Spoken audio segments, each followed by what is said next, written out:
Rising, everyone, and welcome back to Coffee Talk with me, Karen B. It is Moonday once again, yes, January 29th, and the moon is waning currently, waning gibbous 87%. Yes. So we're heading back towards a new moon phase. And it got warm a little bit with the rain, but then it got cold again. You know how it is. How's it going, everybody? It's good to see you all here. Good rising, Scott on Rockfin. Happy Moonday to Matrix 6 and D Who by 1977 on Rumble. And to anybody else who's watching somewhere else, Facebook, Trovo, Twitch, Twitch and Twitter, aka X, because everything is X. So, how's everybody doing? Good to see you.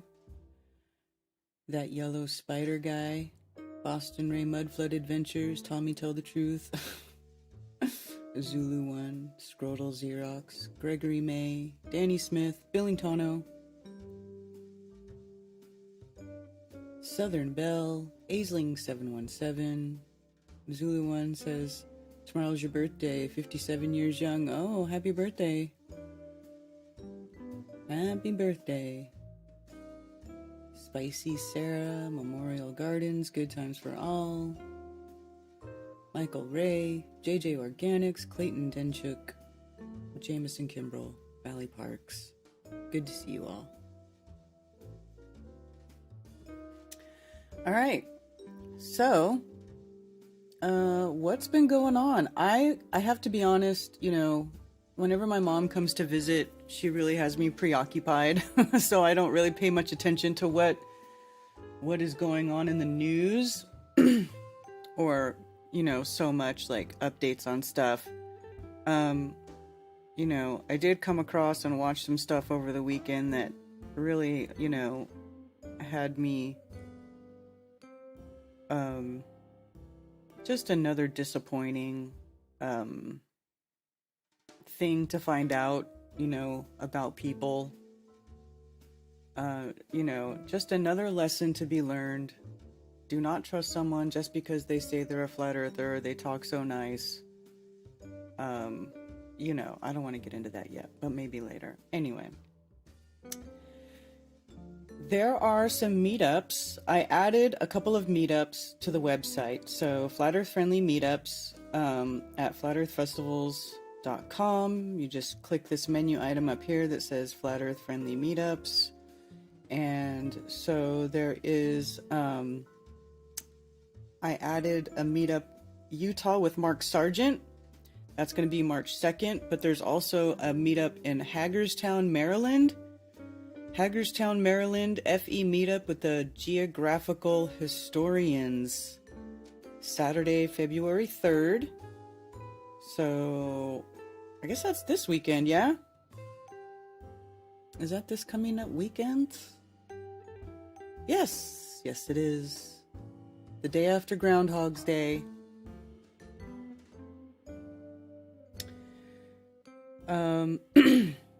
So there you go, at a place called Casa Juarez in Hagerstown, Maryland. And there's an email and a link right here. Will take you to Google Maps to show you where it's at. So if you're in Maryland, there's a Flat Earth meetup going on over there. That's pretty cool because I don't really hear about meetups in Maryland. So it's cool. Augusta, Georgia. There's also a meetup coming up in Augusta, Georgia. That is later in February, Saturday, February 24th at 6 p.m. at a place called Metro Coffee House and Pub. Okay, and I also have a link here for the link to Google Maps, so you can click on it and it'll tell you where to go. There's an email for the contact as well. So that's pretty cool. And I think somebody posted a meetup in, what do you call it? The Flat Earth Rebellion chat. Let me go up here and see if I can. Here we go. I should put this on the website too. Flat Earth Austin, meetup.com/Flat Earth Austin, flat-earth-Austin. Okay, so that, that website, meetup.com, there's a few different people who use it. This group has that. Tuesday, February 13th from 7 to 10 p.m. at Meanwhile Brewing Company, 3901 Promontory Point Drive, Austin, Texas. So there you go, a Tuesday night meetup in Austin, Texas, February 13th from 7 to 10 p.m.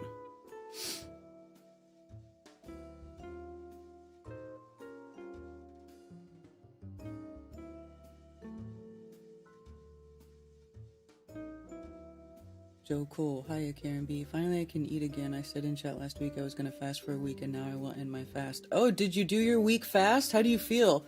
I usually feel I actually should do a fast. I need to do a fast. Every time I do a fast, I feel like I have so much energy. Like, you don't sleep very much. At least, I don't know if that was your experience. Typically, that's how it goes.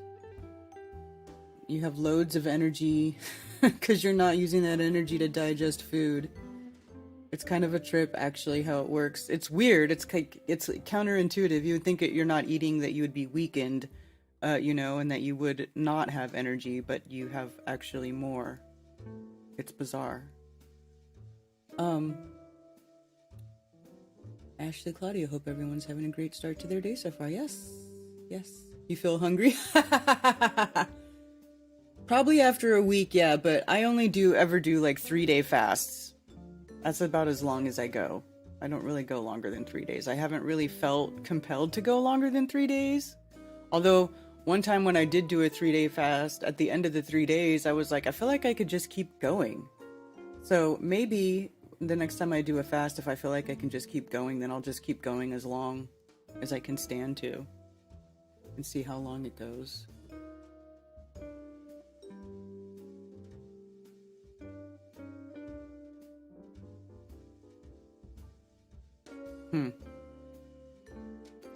Also, I do have my phones open already, the phone number to call in if you have something you want to talk about or bring up. 848-222-2480 is the number to call in.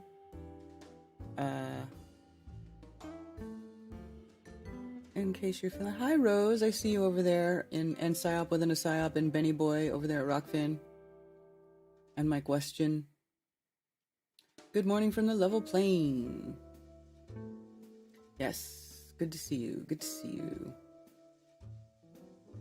Dr. Law, Shelley Oler and Colleen Murphy are hosting a meetup in Sebastian, Florida this Sunday, February 4th. Okay. Cool. Well, they should email me about it. You guys need to email me. Email me your meetups. Like, people will just say it in passing, and I'm like, okay, I'm never going to remember that. And I don't like having to go hunt around for information for meetups because I just can't. It's too much energy. Email it to me. I will post it. I promise. Look at these. I just posted these. You know what I'm saying? Like, I will do it. Email it. So there's a meetup in Utah with Mark Sargent. They're flying Mark Sargent out to Utah March 2nd, 2024. So if you live in Utah, they're charging money for tickets to this particular meetup, but it's not that much. It's like $8 pre-purchased and $10 at the door. They don't really have a location yet. They're doing a VIP breakfast for the Sunday morning, March 3rd. Contact this woman for tickets. It's utahfe@gmail.com. This is very low budget. You know what I'm saying? This is not like a huge thing. It's just Mark Sargent, and it looks like it's pretty local. They don't have a website or anything like that, so but I guess they are expecting enough people. that they want to help pay for, you know, the stuff, pay for the event itself, pay for the meetup, for food and stuff. This event will include a presentation by Mark, a snack, potluck, social, and our usual games and awakening stories. There you go. So it's cool. People are you know, getting together all over the place, which is awesome.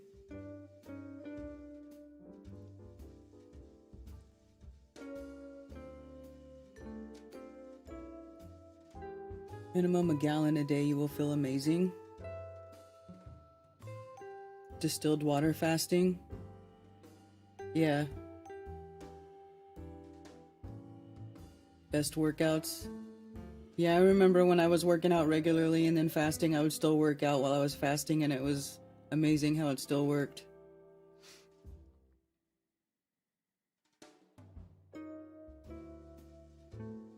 You did a 5-day fast? That's pretty good.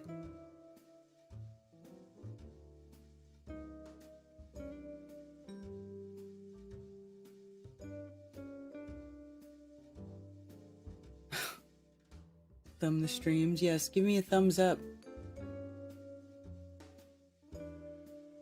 So since I'm here with you guys, let's see what's going on. Is there anything interesting going on? I saw there's some more died suddenlies. Rocket launch, SpaceX Falcon 9. Oh.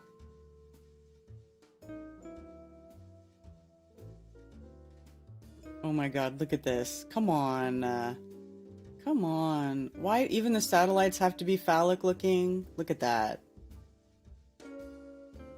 SpaceX Falcon 9. Space launch. What is this? Does it say? Mission details. Launch provider SpaceX. Rocket type Falcon 9. Launch pad. Complex 40.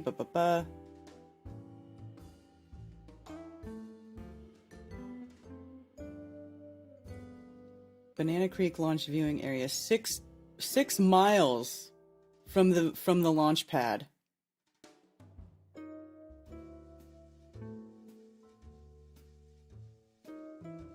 So that's as close as you can get, is 6 miles from the launch pad. Interesting. So when's this supposed to happen? January 30th at 12:07 p.m. What are they doing?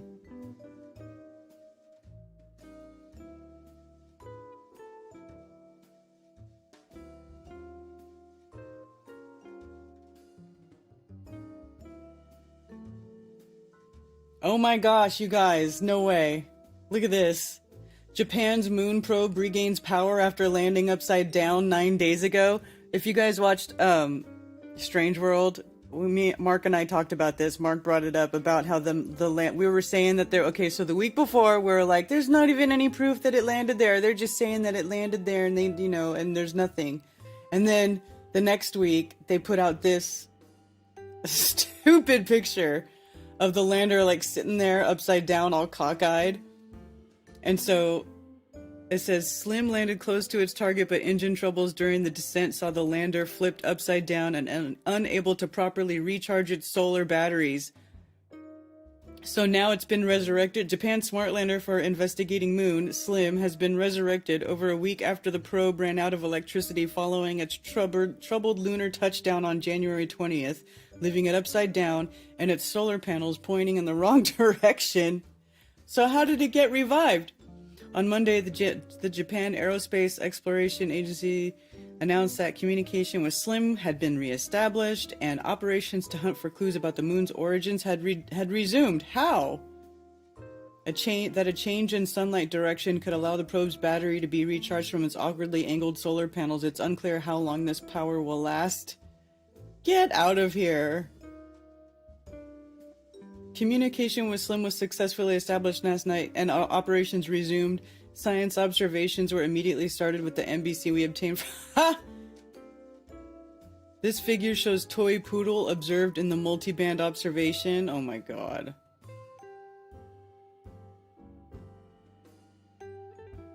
So here, this is the proof that they got their thing back on power back. It sent this picture. Do you guys believe it? This is from the moon.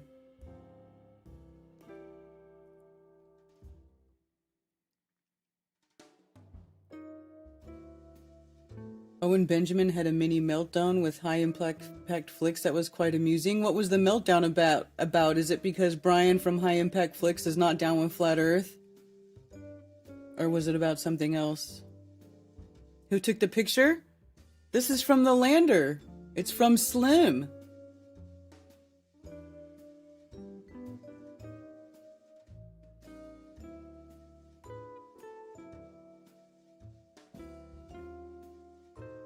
That looks like a poodle. No, you know what it is? It's not that the rock looks like a poodle. What they did is they have named a bunch of rocks after dogs. What was it? What was I looking at before?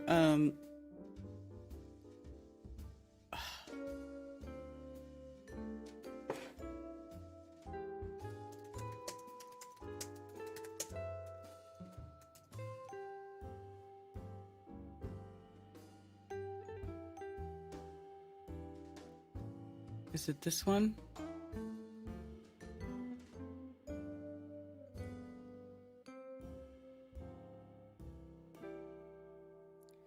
I thought there was something about where they named the rocks after dogs. Like there's one that's Akita Inu, Shiba Inu, whatever. They gave a bunch of rocks names to use them to like for reference. They were naming the rocks. And I can't remember where I saw that.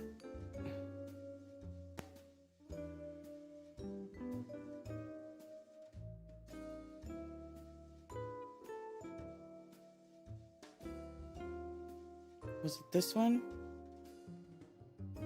I think that they were naming these rocks for reference. So here we go. Aligned with the direction of gravity. Oh, this is it. So then, Slim was designed to last just a few Earth days, JAXA officials wrote, but the mission will be drawn out for a month at least. Why would you build something and send it to the moon and mean for it to only last a few days? Why would you spend all that time and money just for a few days? Like, that's stupid. But the mission will be drawn out for a month at least to see if the angle of sunlight changes over time and perhaps strike Slim's landing site to sufficiently power its solar cells. Oh, this is from a few days ago. So they were already planning to feed us this BS story about the thing coming to life from getting a little bit of sunlight.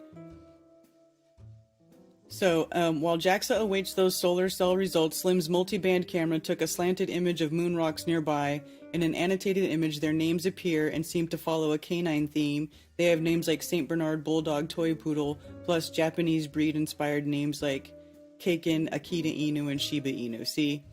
So they were naming these rocks for whatever reason. Name several moon rocks and name them after dogs. The names are with the intent of communicating their relative sizes smoothly by the names. That's very scientific.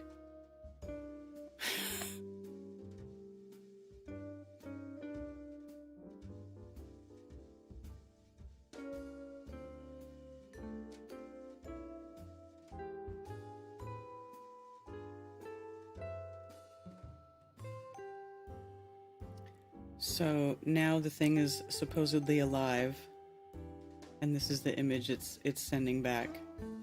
Look, what else do they have posted on this account?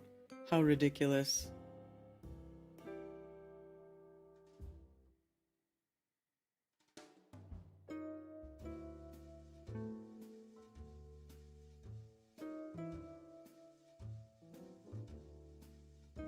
Is this it? Landing site? Oh my god. That's so fake. I mean, obviously, but it's like, here's the landing site before and after. That supposedly is the lander. That little dot. It looks like a hot pixel. What a joke. Ugh, God. Why don't they just leave us alone? Did you see that?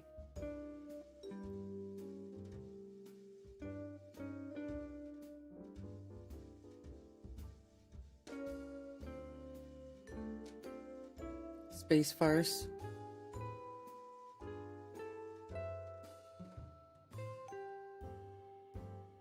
I don't know why anyone watches that old geezer. All he does is replay debates and start drama. Who are you talking about?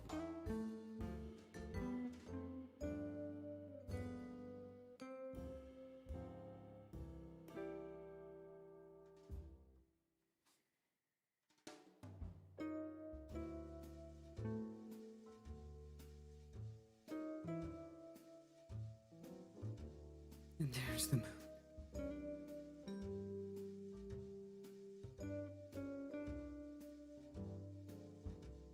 You talking about Owen?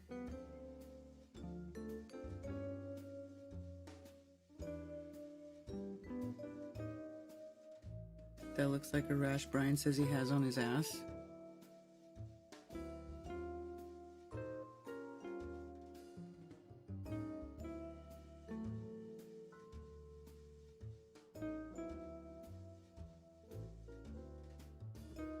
I don't know. Are you talking about, Owen? I haven't watched Owen for a while.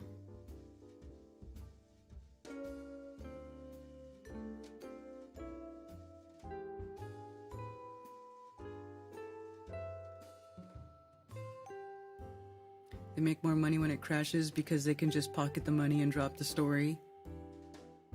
I mean, aren't they just pocketing the money anyway? They're not sending anything up there.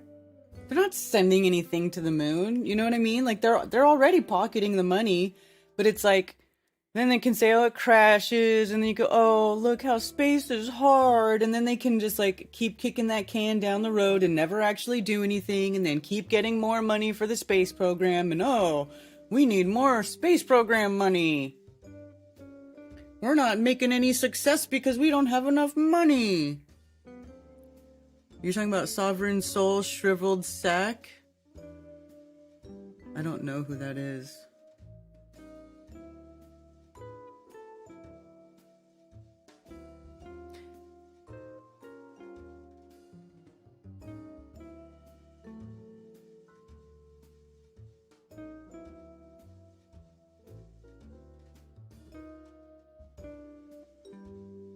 The moon is a helium balloon.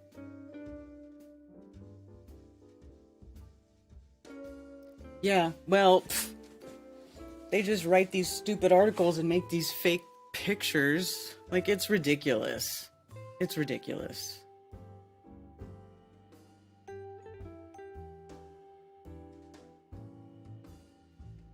And it's not even that hard to write these articles. They can just have AI do it.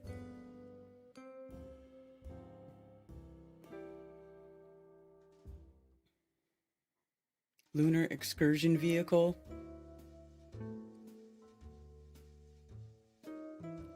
Translate to English, please. There we go. You working on it?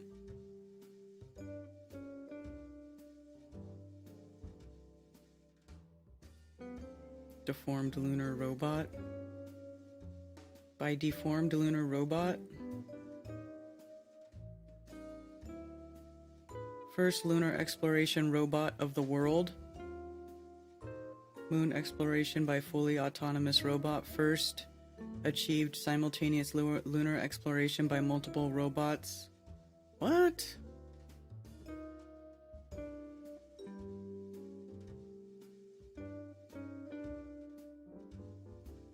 Publishes the images transferred to the ground on LEV-1 communication machine. This image was transferred to the ground via LEV-1, which confirmed that the communication function between LEV-1 and LEV-2 worked properly. So what, there's two things up there?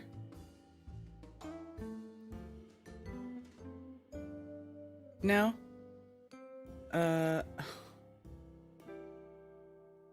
Deformed lunar robot aircraft.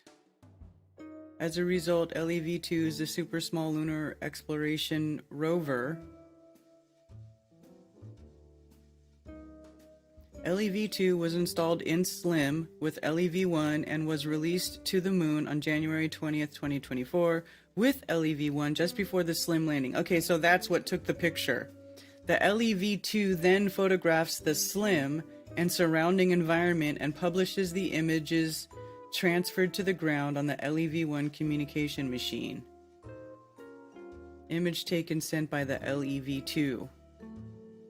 So LEV is Lunar Exploration Vehicle. So allegedly they sent 2.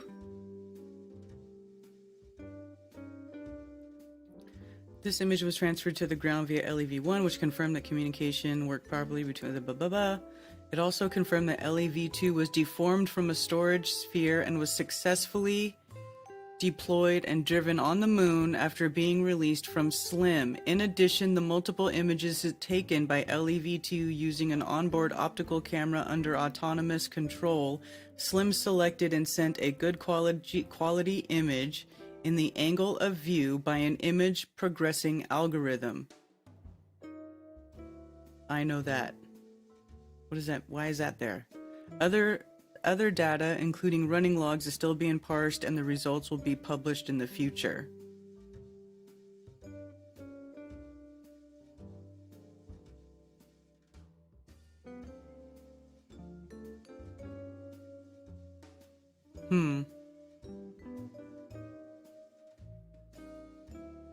They faked 2. So I know you guys were asking who took the picture, so that's allegedly what took the picture is LEV number 2. NASA says the moon is full of helium and they want to mine out someday. Oh, right. I don't have a rash. I guess Brian woke up. That's hilarious.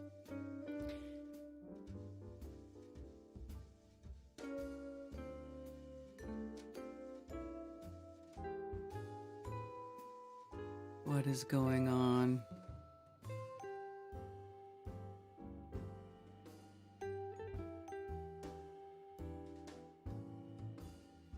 What's going on, you guys?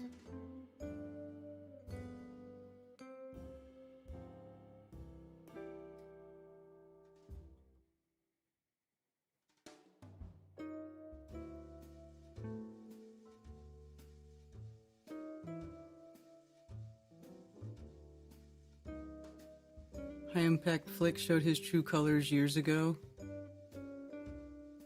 What did they do? Was it about Flat Earth between Owen Benjamin and High Impact Fix? So wait, what? Okay, hold on. What are you saying in the chat? I need to pop out this chat. It's like not working right. And you guys are saying bad stuff. What are you saying?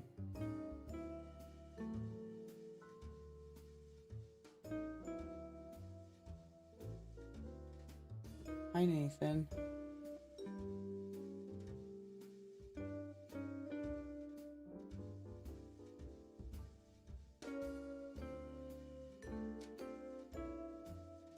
What? Sovereign Soul, aka Dave. I don't know this person. Owen is obsessed with kids and sex.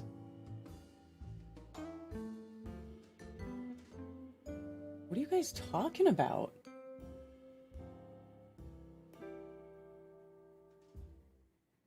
You know, there's like some people that do streams and I'll see a bunch of flat earthers over there in their streams, and when I listen to what they're talking about, it's disgusting. It's like disturbing and disgusting. Sincerely. And I don't understand why anybody would ever want to allow that foul frequency, negativity, disgustingness to be seeping into their ear holes. You know?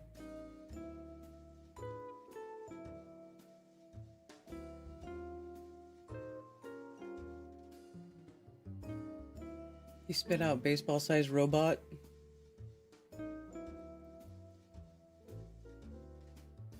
That was that little thing that rolled out, right? Like as a little transformer.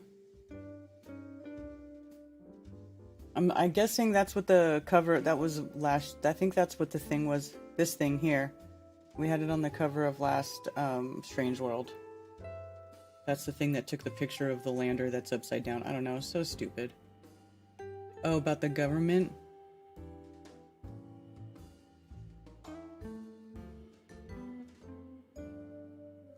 High Impact Flicks was selling Fluvid masks. I know! I know!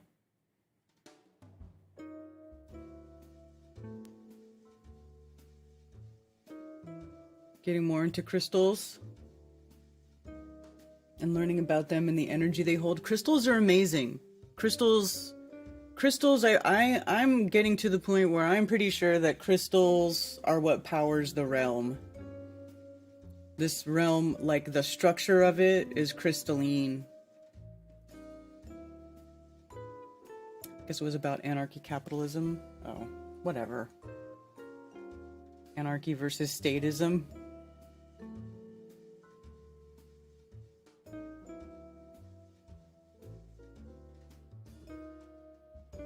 So many douchebags.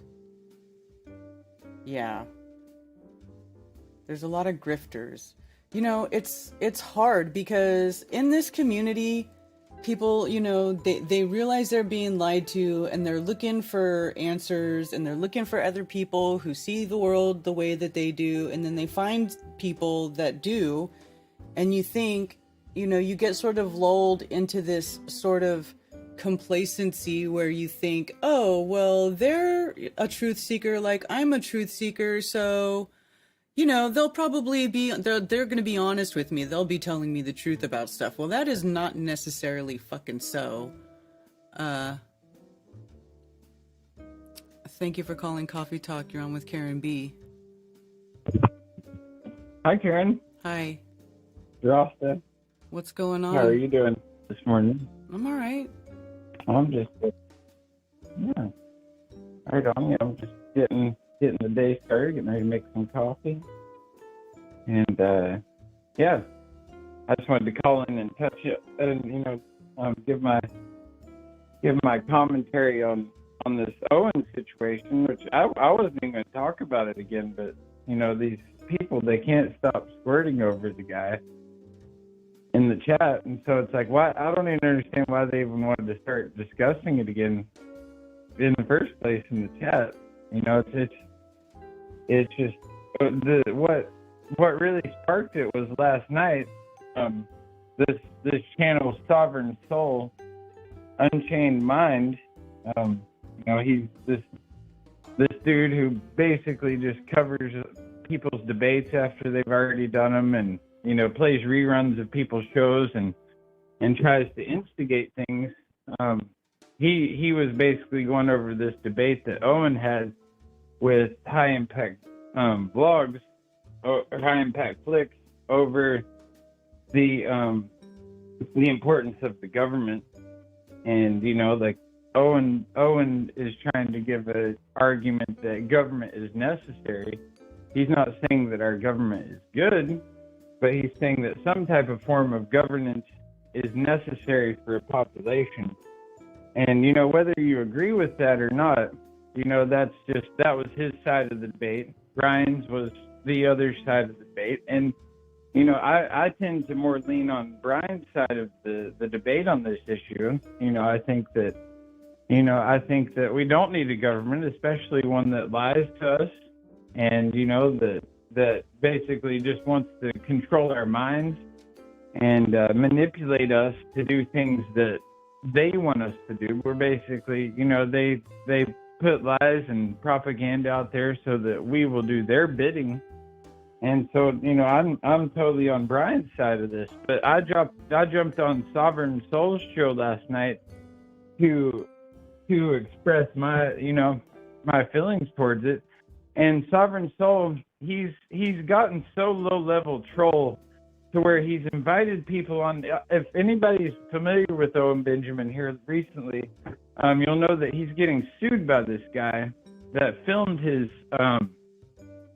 comedy special that he had there in the Ozarks this last summer. He paid somebody, the same guy who did videos for Kanye West, and this guy, his name's I think Adam from Film Grain Studios. He basically held Owen's video footage ransom and wouldn't give it to him. Same thing he did to Kanye West.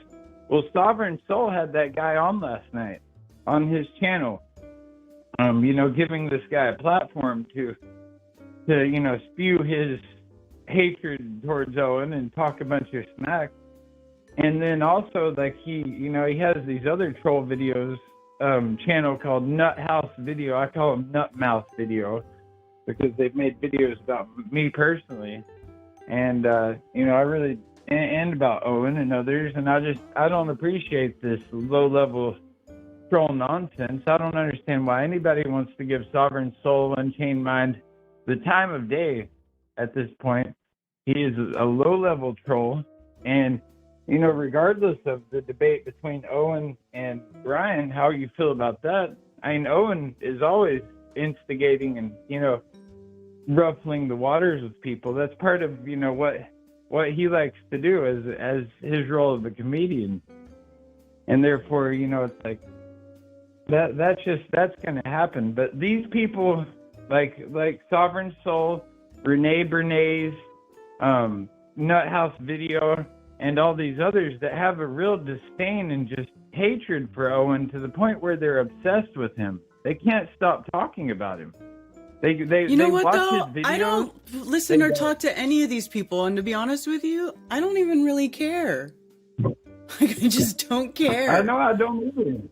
All right. I don't either, but Can we talk about they were something else? bringing it up in the chat, and so I just wanted to call and and explain, because it was easier than you just keep reading the comments and not figuring it out completely. So I just wanted to give my 2 cents, because I'm pretty well versed, and Sovereign Shit is the only channel who has kicked me off when I'm just simply talking and saying things. And he kicked me off last night for the last time, and I unsubscribed from him, and I advise everyone else to as well. Don't show this dude, these clowns, the time of day.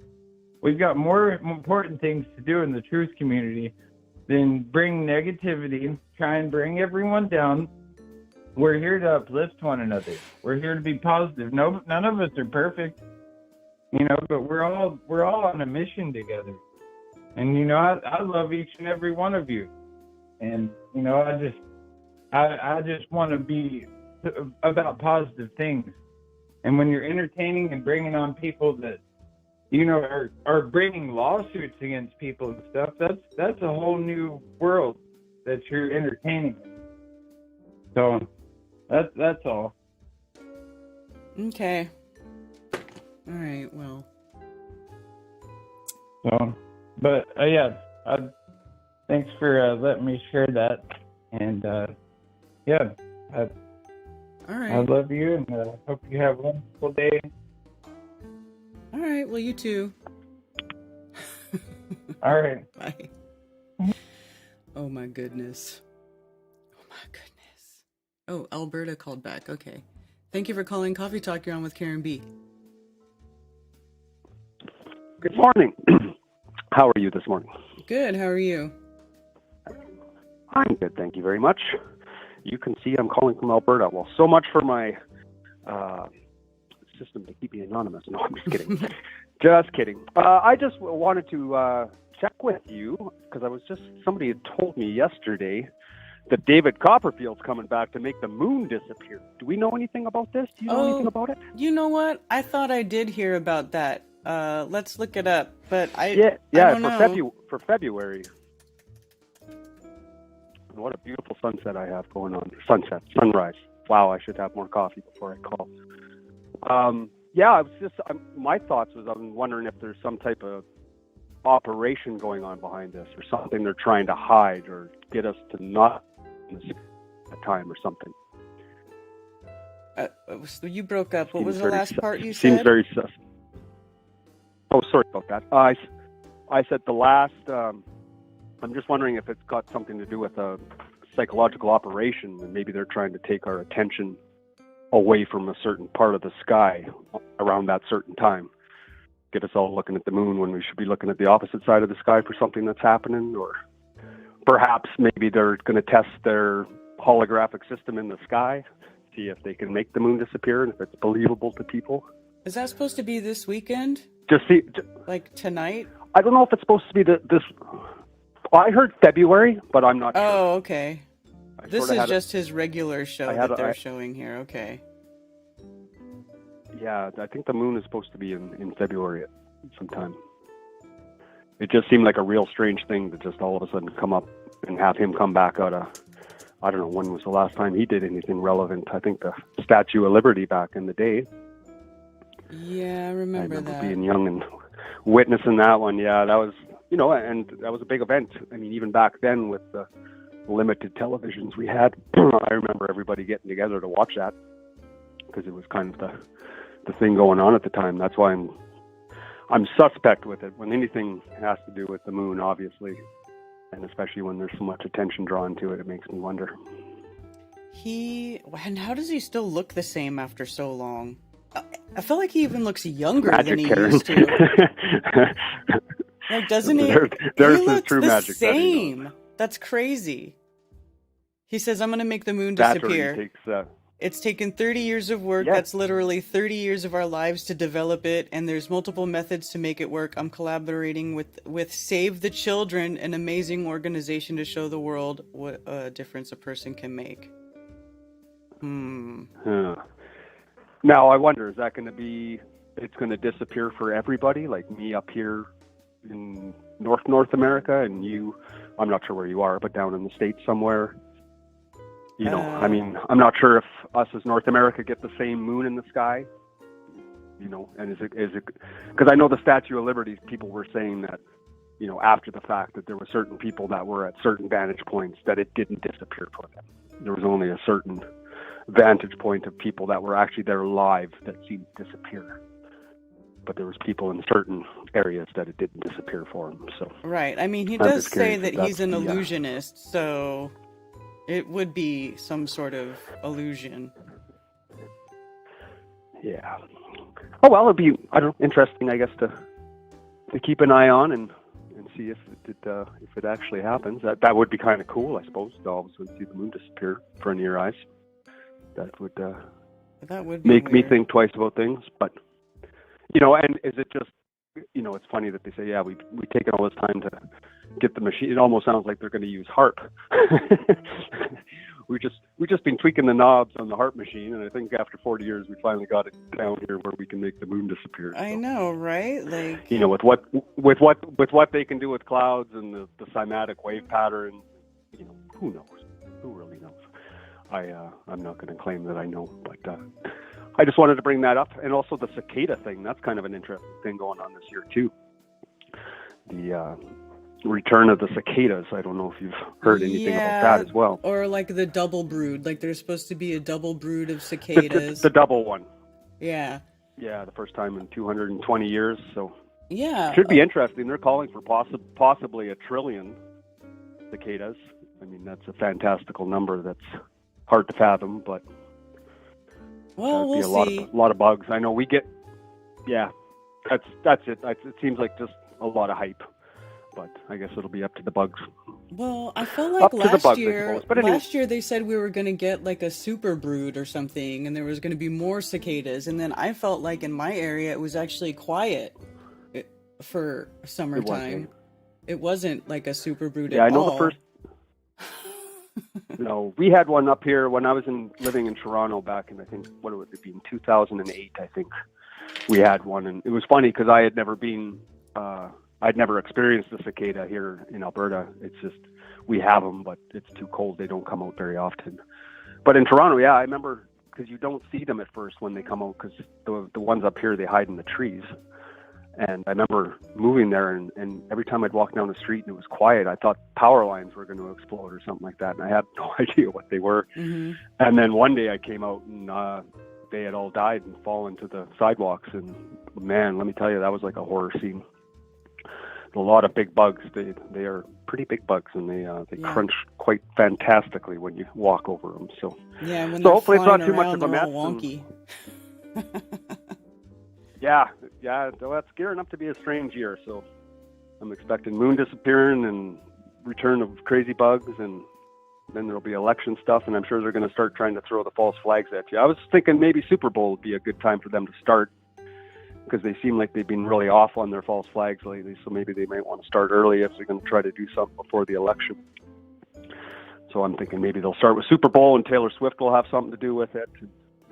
And then from there, then we can from there, then the moon will disappear, and then the bugs will come out, and it'll be an interesting, interesting road up to that election. But anyways, I didn't want to chat your ear off. I just want to sort of bring up that moon thing and see if you had anything more than I did on it. And no, it doesn't even say what day it is. It just says in February, but that doesn't even have a date or anything for it. So that's weird. It doesn't. Yeah, maybe I'll do a little more investigating into it, and if I come up with anything good, I will give you a chat maybe next Monday. Yeah, awesome. All right. Thanks for calling. Right on. Okay. Have a great day, Karen. You too. Bye for now. Bye. Yeah, man. You'd think if they planned it for 30 years, it's been 30 years in the making, they would have a date set for it. But they don't even have a date.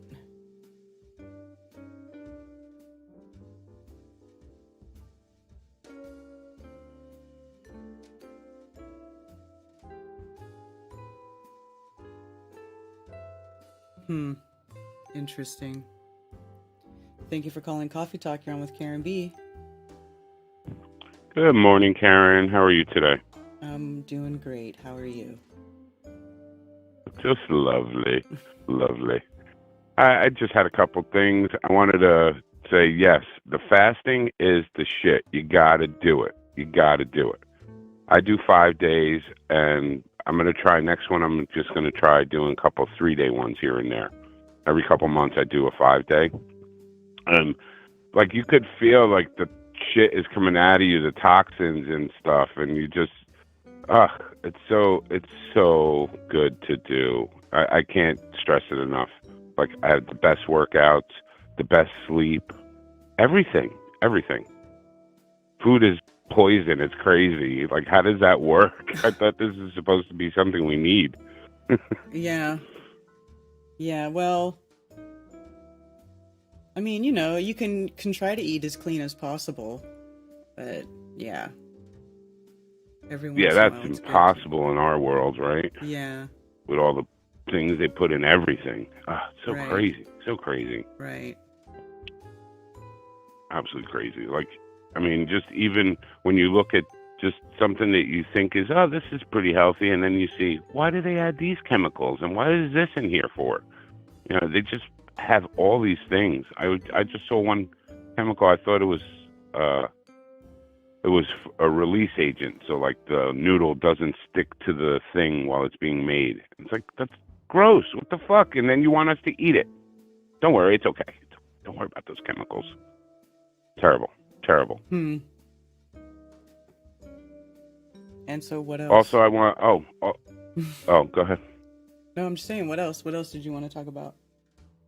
Oh, I wanted to mention tomorrow is my birthday, because if I don't say it, nobody will know, and what the hell? Why not? Why not just say it, Yeah. So, there's that. And I wanted to bitch about these two assholes that are on Wednesdays on the show called BST, Zulu One and NDB. Oh my God, they're just terrible people. I don't know why we listen to them. What the fuck? What the fuck, man? There's so many douchebags everywhere. What the fuck? Change the channel. Go somewhere else. Yeah. Sorry, I hate the drama. It's retarded. There's enough of it around me. I have enough. If anybody wants them, they could have it. I'm fucking sick of stupid bullshit. Just sick of it. What the fuck? Aren't we adults? No. Like, really? Aren't we adults? No. Yeah, right. You're right. We are not. You're right. I mean, like I've been saying, we are the best, but we have a couple douchebags. We have some douchebags. You're right. You can't trust people just because they say, oh yeah, I'm a flat earther, I'm a truther, I'm this, I'm that. We're all still human beings. And I found out, in my opinion, I think we have the ones that are fucked up are even more weaselier than regular people, because they're already not trying to fool you, but they're already fooling you with thinking that, yeah, I'm on board, I'm a cool guy, I'm a cool girl, it's all right. I don't know, man. Just stupid. Stupid. Mm-hmm. Yes. Yeah. NDB writes in the chat, NDB is a prick. Yeah, he is. What the fuck? I can't. Just dumb. And the Japanese rover thing. How fucking ignorant are NASA fanboys and these people. Look, I used to suck the dick of NASA myself. I loved it. I was crying at the last shuttle launch because I was upset that they're never going to do this again, and how could they cut this money? I fell for it too. But what the fuck, man? The thing is upside down on the solar panels, and then you want to tell me, oh, well, the sun angle changed. But I thought the fucking moon is tidally locked, and it's never going to change. I mean, just all these things that they just blurt out to, you know, I guess they overwhelm the regular, normal people. I mean, shit, anyone who's listening to it. You know, they give you all these facts, and most people, they don't look at anything. They research zero. They just take it. They believe it. We were told that that's what they said. It has to be. Why would they lie about that? Yeah. Oh, man. It's so annoying. So annoying. The Japanese rover. What the fuck? What's next? I mean, seriously, what is next? What else are they going to throw out there? And the whole medical issue in the world, I mean, I won't talk about that, but that's a fucking ridiculous show. I mean, the things they write, it's literally like out of a movie. Which show? Except that our movie sucks. They were talking about X, the new X thing. It's called, what is it? Margrave? Damn it, I forgot the name. But it's supposedly some other virus that has been spreading, an Ebola-like thing. You know, yeah. Disease X. I don't know. Or whatever. Yeah, Disease X. Yeah. Yeah, and what actually Witsit was showing this, they've already planned emergency funding for this thing. And there's only a few cases in like Papua New Guinea. And they've already planned emergency funding in America. What's the plan? Yeah. You know, I remember, you know, we talked about it months ago, and you're like, they couldn't pull it again. They couldn't do it again. I am not so sure. I mean, there's already people around with masks by themselves in cars, driving around. Like, what are they doing? Yeah. What are they doing? They told you the truth already, and you guys still don't want to believe it. You know, we told you years ago, then they finally came out and told you, and you still don't want to fucking believe it. Ridiculous. Yeah. Marburg, I think. Yeah, somebody wrote in the chat. Earth First wrote it. Marburg. Yeah, it's some sort of virus. Yeah, that allegedly is related to Ebola type thing, bleeding, hemorrhagic fever, all that stuff. We'll see. I do wonder why everyone's coughing, though. This is the weirdest. That's a weird thing I've been noticing around here. And everyone has a cough. Really? Like even Kyle. Yeah, even Kyle's like, what is with this fucking cough? Have you noticed more? He's not sick. He doesn't. What's that? Have you noticed more stuff in the sky? They are spraying all the time here. I haven't seen sun in 2 weeks. Yeah. I literally have not seen the sun in 2 weeks. It has been gray, solid gray. A couple times at night, I came out walking the doggos, and it was clear, and you could see they were spraying above the clouds. So they've been doing it constantly, nonstop here. It's been raining like every other day. Crazy. Maybe a yet to be identified disease. How come if I search up disease X, it just says yet to be identified? Right, because they don't want to tell us.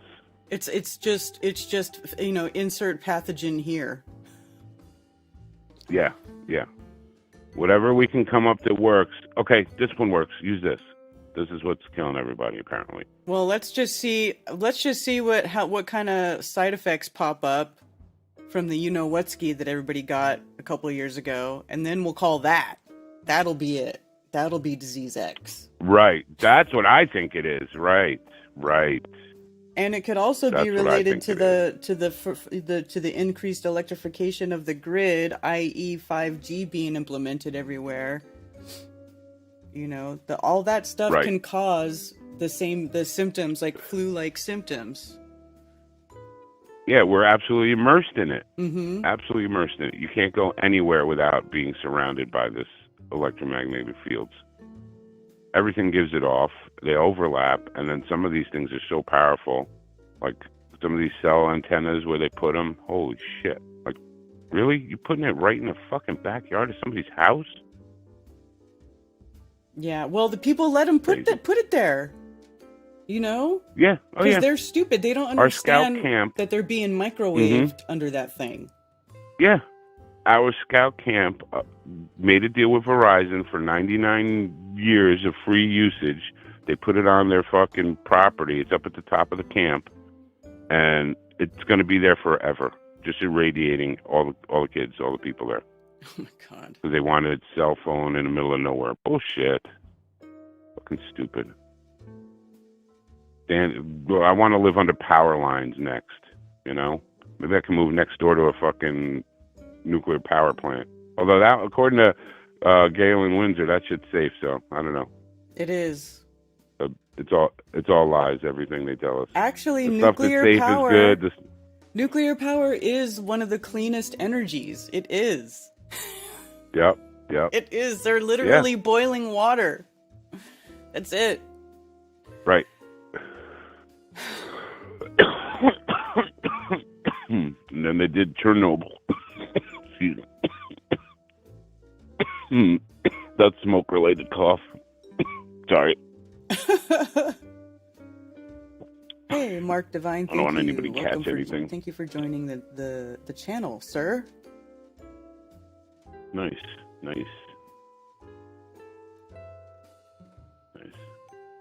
Didn't know. Yeah, we have some good people out there, for sure. Yeah. The moon. He's going to make the moon disappear. Yeah, I read that a couple months ago. I didn't know there was still no date, though. That's interesting. There's no date on any of the articles that I've been clicking on. Nobody has a date. It just says the illusion date approaches. Save the Children also requests that folks stay tuned for further details as the upcoming February 2024 illusion date approaches. So February is just in a couple of days. So, and is he going to be doing it during the full moon? You know? Right. So if he's going to, I remember when he did during the Statue full of moon, Liberty and an elephant and stuff. Let's see. The full moon in February is on the 24th, Saturday. Interesting. And this is a leap year, right? It is. Yeah, we got a 29. Mm-hmm. Interesting. Lot of interesting numbers. What the fuck? Like, I totally thought we were gonna go into 24 and it'd be complete nothing burger, and they are just throwing shit in our faces from day one. We got a rover. We're making the moon disappear. Eat a bag of dicks, you motherfuckers. What are you doing? Yeah. What, right? What the fuck? Holy shit. The rover one has just been comical to me. Like, comical, and people believe it. Like, that's shocking. It's like, how do you believe this shit? They send you blurry photos, pixelated blurry photos. Clearly, that's it. When we have all this other equipment and we could see all these things, but we can't get anything good on that. We always have the shittiest footage. It's like like the old Bigfoot pictures. Everything's blurry. UFO's blurry. Can't get a good shot of anything. But they have it staged and they can't get a good shot of it. Come on. Fucking ridiculous. Yeah. Right? Like, what is wrong with them? Yeah, just... Or I should say, what's wrong with us? Humanity. Saturday the 10th, says Cammy. Cammy, do you want me to talk about having a meetup on Saturday the 10th? Or are you just talking about the Chinese New Year? And Mark Sargent and I are planning to do a stream that evening.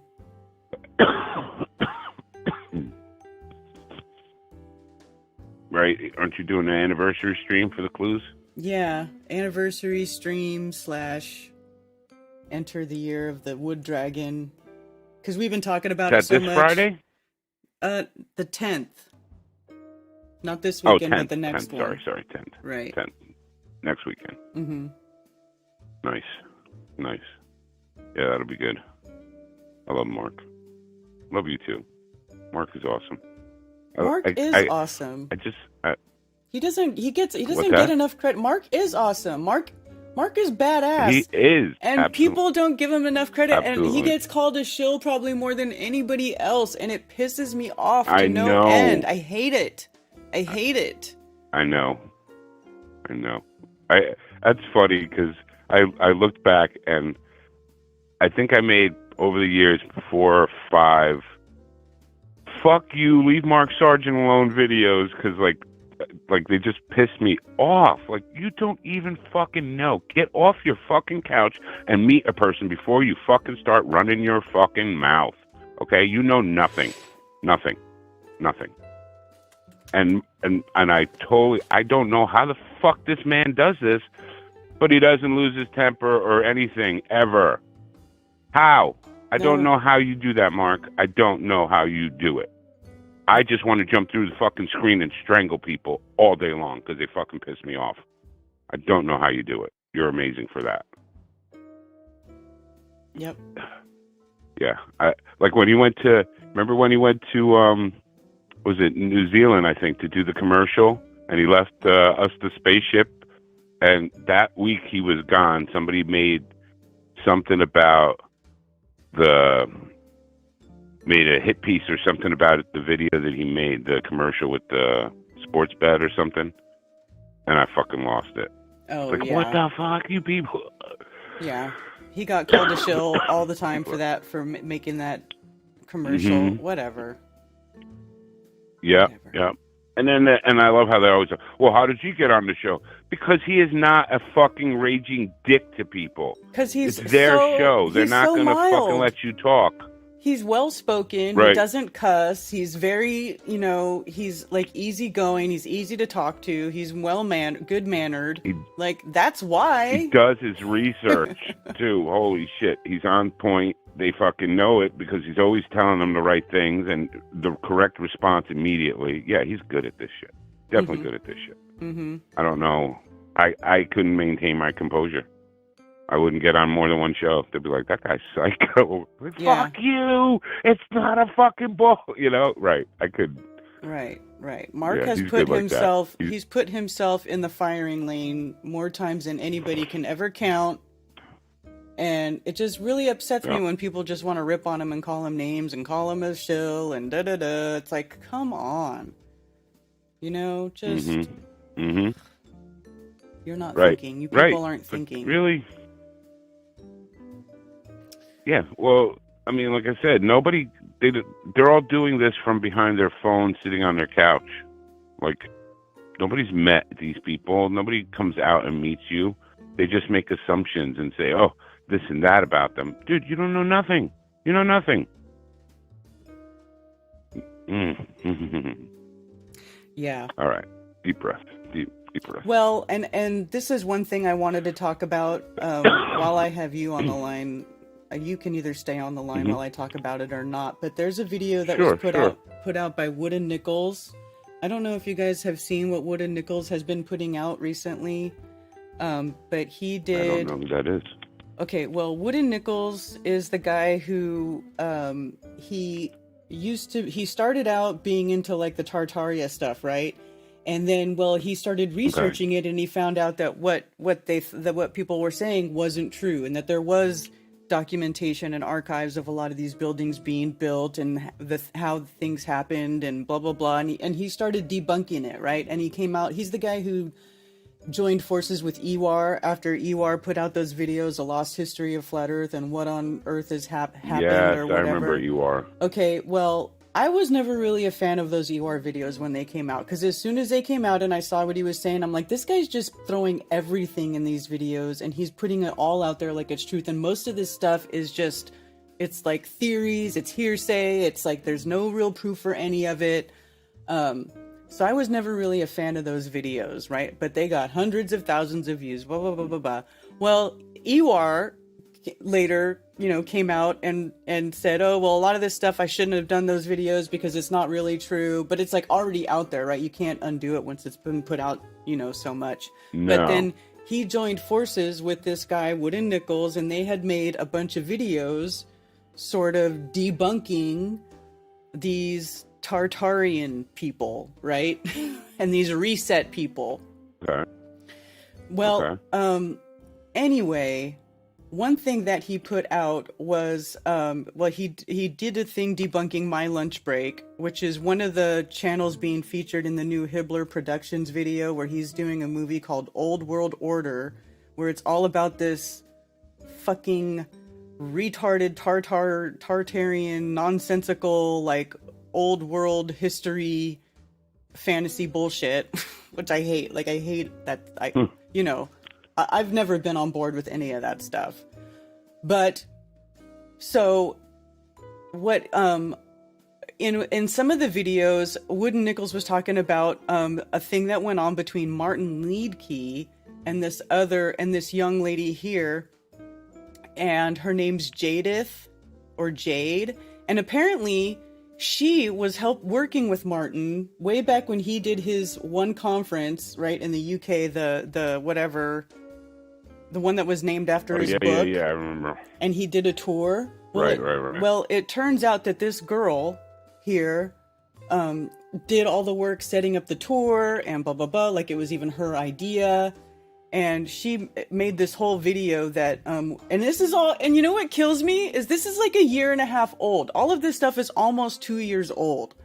So Martin basically took advantage of this woman, not like physically or anything. Like, I don't want to, say anything that didn't happen. Right. But he did lie to her, mislead her, used her in the way that she did a whole bunch of work and set it up to where he could earn money on a tour, and then didn't pay her for it. She had to like basically ask for money. And then there was like this other person, Holistic Media, who we used to see in chats and stuff. It turns out that person was like selling tickets and then withholding the money, and like Martin was like, well, I have to beg Holistic Media for money. And then there was like this whole thing where they basically, this girl did a whole bunch of work. She was living out of a van that she had built, right? Like, she's one of these, like a van life type person. And she was, like living on her own. Anyway, so she was trying to help Martin because he was giving her a sob story about how, I guess he couldn't pay rent or something. And so she came up with the idea of the tour. And you know what's funny is, like, anytime that he promoted any of this stuff, like, I never even knew. Martin is not a great researcher, Canuck. I'm gonna have to severely disagree with you there. He doesn't know shit about shit. If you actually listen to what he says, he doesn't know anything. This is why I couldn't stand watching him to begin with, because he was talking about stuff like magnetism and toroids, and you could tell by the way he was talking that he didn't know what the hell he was talking about. Anyway, it turns out that he ripped this girl off, left her stranded with no gas in the winter with her cats in her van.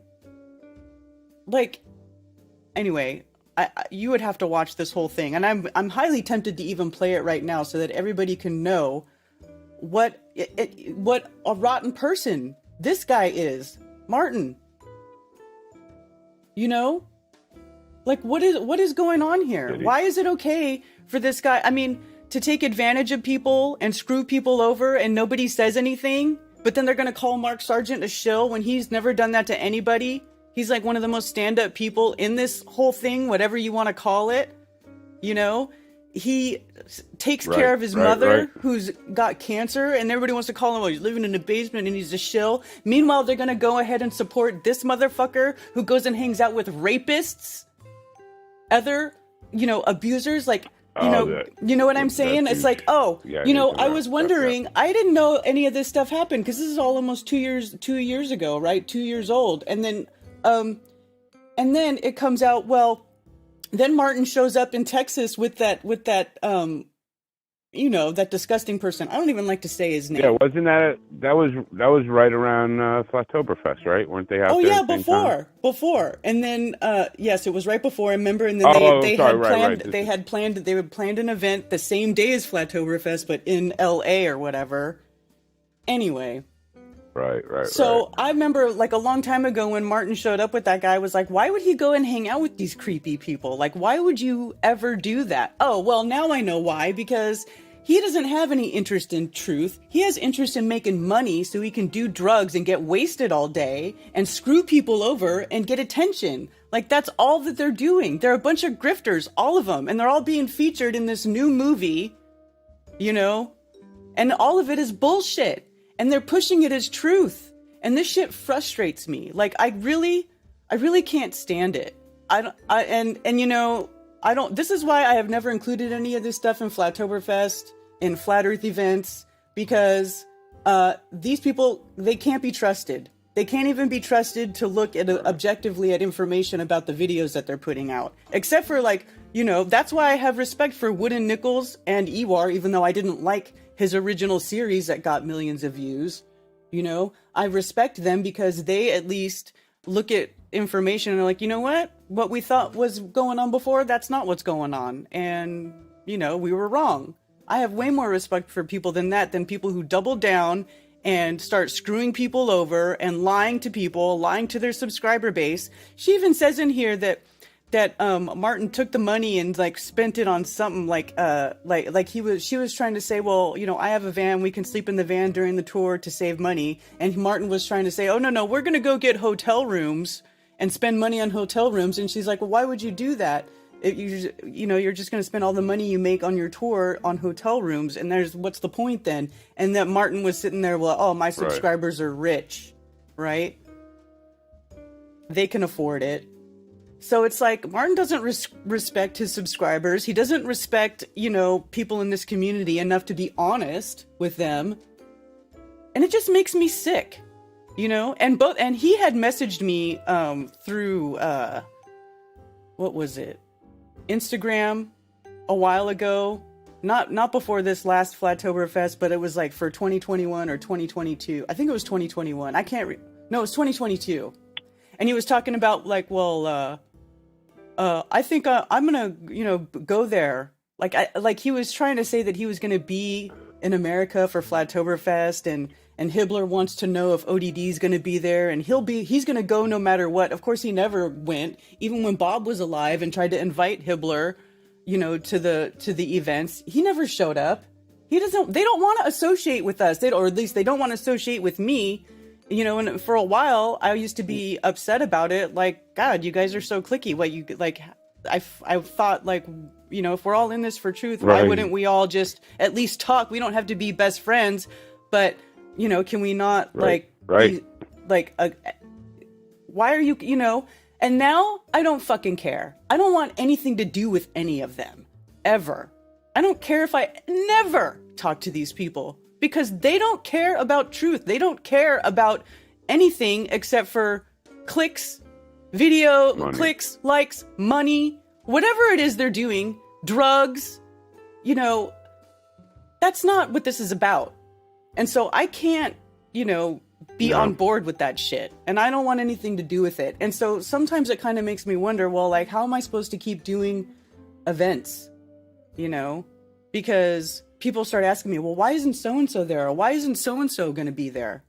You know, how do I answer that question? Like, what am I supposed to say? Well, they refuse to talk to us. They're called Mark Sargent a shill, so they'll never show up. Like, am I supposed to say that? Or you know, what do I do? It just gets increasingly harder year after year. That's frustrating because a lot of people, like, look, I'm not trying to say that, you know, everybody's a douche, but people are douches.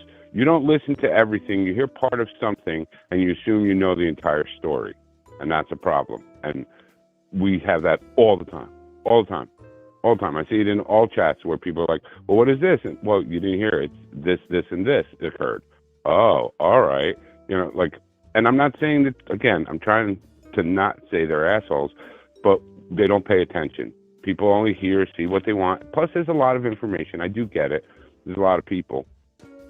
But it's not that hard to pay attention to, hey, this guy's being a douche to this guy and this girl and this, and to see it happening, you know, to know something's going on, you know, and they don't even do that, you know, and I think that's why there was like, oh, why isn't Eric Dubay here? Dude, I understand you just got into this stuff, but look into it a little bit more. We all know why Eric is not here, because of the way he acts and his attitude and the way he treats other people. That's why those people are not around. Karen doesn't invite douches. Sorry, dude, we don't want them. You know, we have enough good people. You know, you have 500-600 fucking people. That's a lot of people that are on board with, you know, our outlook and trying to share information and not fuck each other over. Ugh. Man, yeah, you're right. It's just, I'm not even sure what the word is. It's disappointing, I think, is the biggest thing to me. It's highly disappointing. That's what I was saying. I'm like, yeah, when I actually email back and forth with Wood and Nichols sometimes, because like I encourage him, because you know, I'm not in a place where I can get a hold of this information. I didn't know any of this stuff happened. So, you know, for me, it's like, right. You know, and I would rather know, because people like this try to get involved with what I do. And I don't want to be involved with people who screw people over, or who are running sort of scams on people, or who lie on a regular basis. Right. I really don't. So I thanked him. I was like, I sent him an email. I'm like, thank you. Thank you for doing this, because I had no idea how bad it was behind the scenes over there in that circle, because I don't get involved in it. And so, you know, I just try to just not even talk about it for the most part, right? Except for when somebody wants to talk about the subject, I'll talk about the subject, but not so much the characters behind it or the content creators. But when you have information of somebody being like so awful to this girl, I would highly recommend that people go and watch this video. I mean, when I was watching it, I was telling Ted, I'm like, I'm going to play that on my stream. And my attitude on that has kind of changed. Like, I don't want to make this a whole video about that, but like, as someone who has organized events and who knows how much work it takes to plan stuff and like all the behind the scenes and work before something happens, before a live event where people actually physically show up, like all of the work that takes, you know, and the time and the energy, and for this girl to just be completely blown off, not be compensated for her time or for work. She's basically the one who did all the hard work. And Martin was just like, screw you. You know, like, how can you even do that? And then she talked about how he was acting like a weird narcissist, being controlling and cussing at her and stuff. And she's talking about how as soon as he turns on the camera and the stream, it's a completely different person. And that is completely consistent with people who are narcissistic, abusive people, passive-aggressive abusers. Well, I'll say this about Knowledge. He's the same person behind the scenes too, right? Fucking raving lunatic. Where the fuck did that... I'm sorry to distract, but that guy... Oh, that guy, shit. He was just psychotic. Lunatic. He was just psychotic. Yeah. So, it's just so shitty. And this girl, she was a content creator, and she left YouTube. Like, she quit everything after this because people that she looked up to screwed her over. She had enough.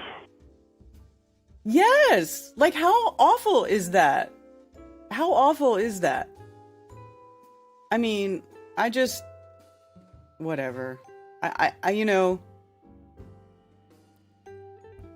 Anyway, I would suggest that people go check out Wood and Nichols. Whatever. At Wood and Nichols Rises on YouTube.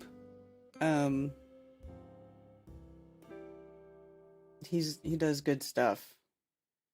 And he's good at debunking these these wannabe history revisionist Tartarian people who call everything Tartarian. Ugh. And then have absolutely nothing to back what they say other than maybe pictures that may or may not be real.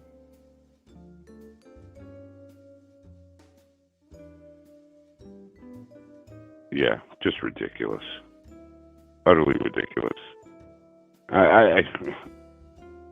The ego things, it's crazy.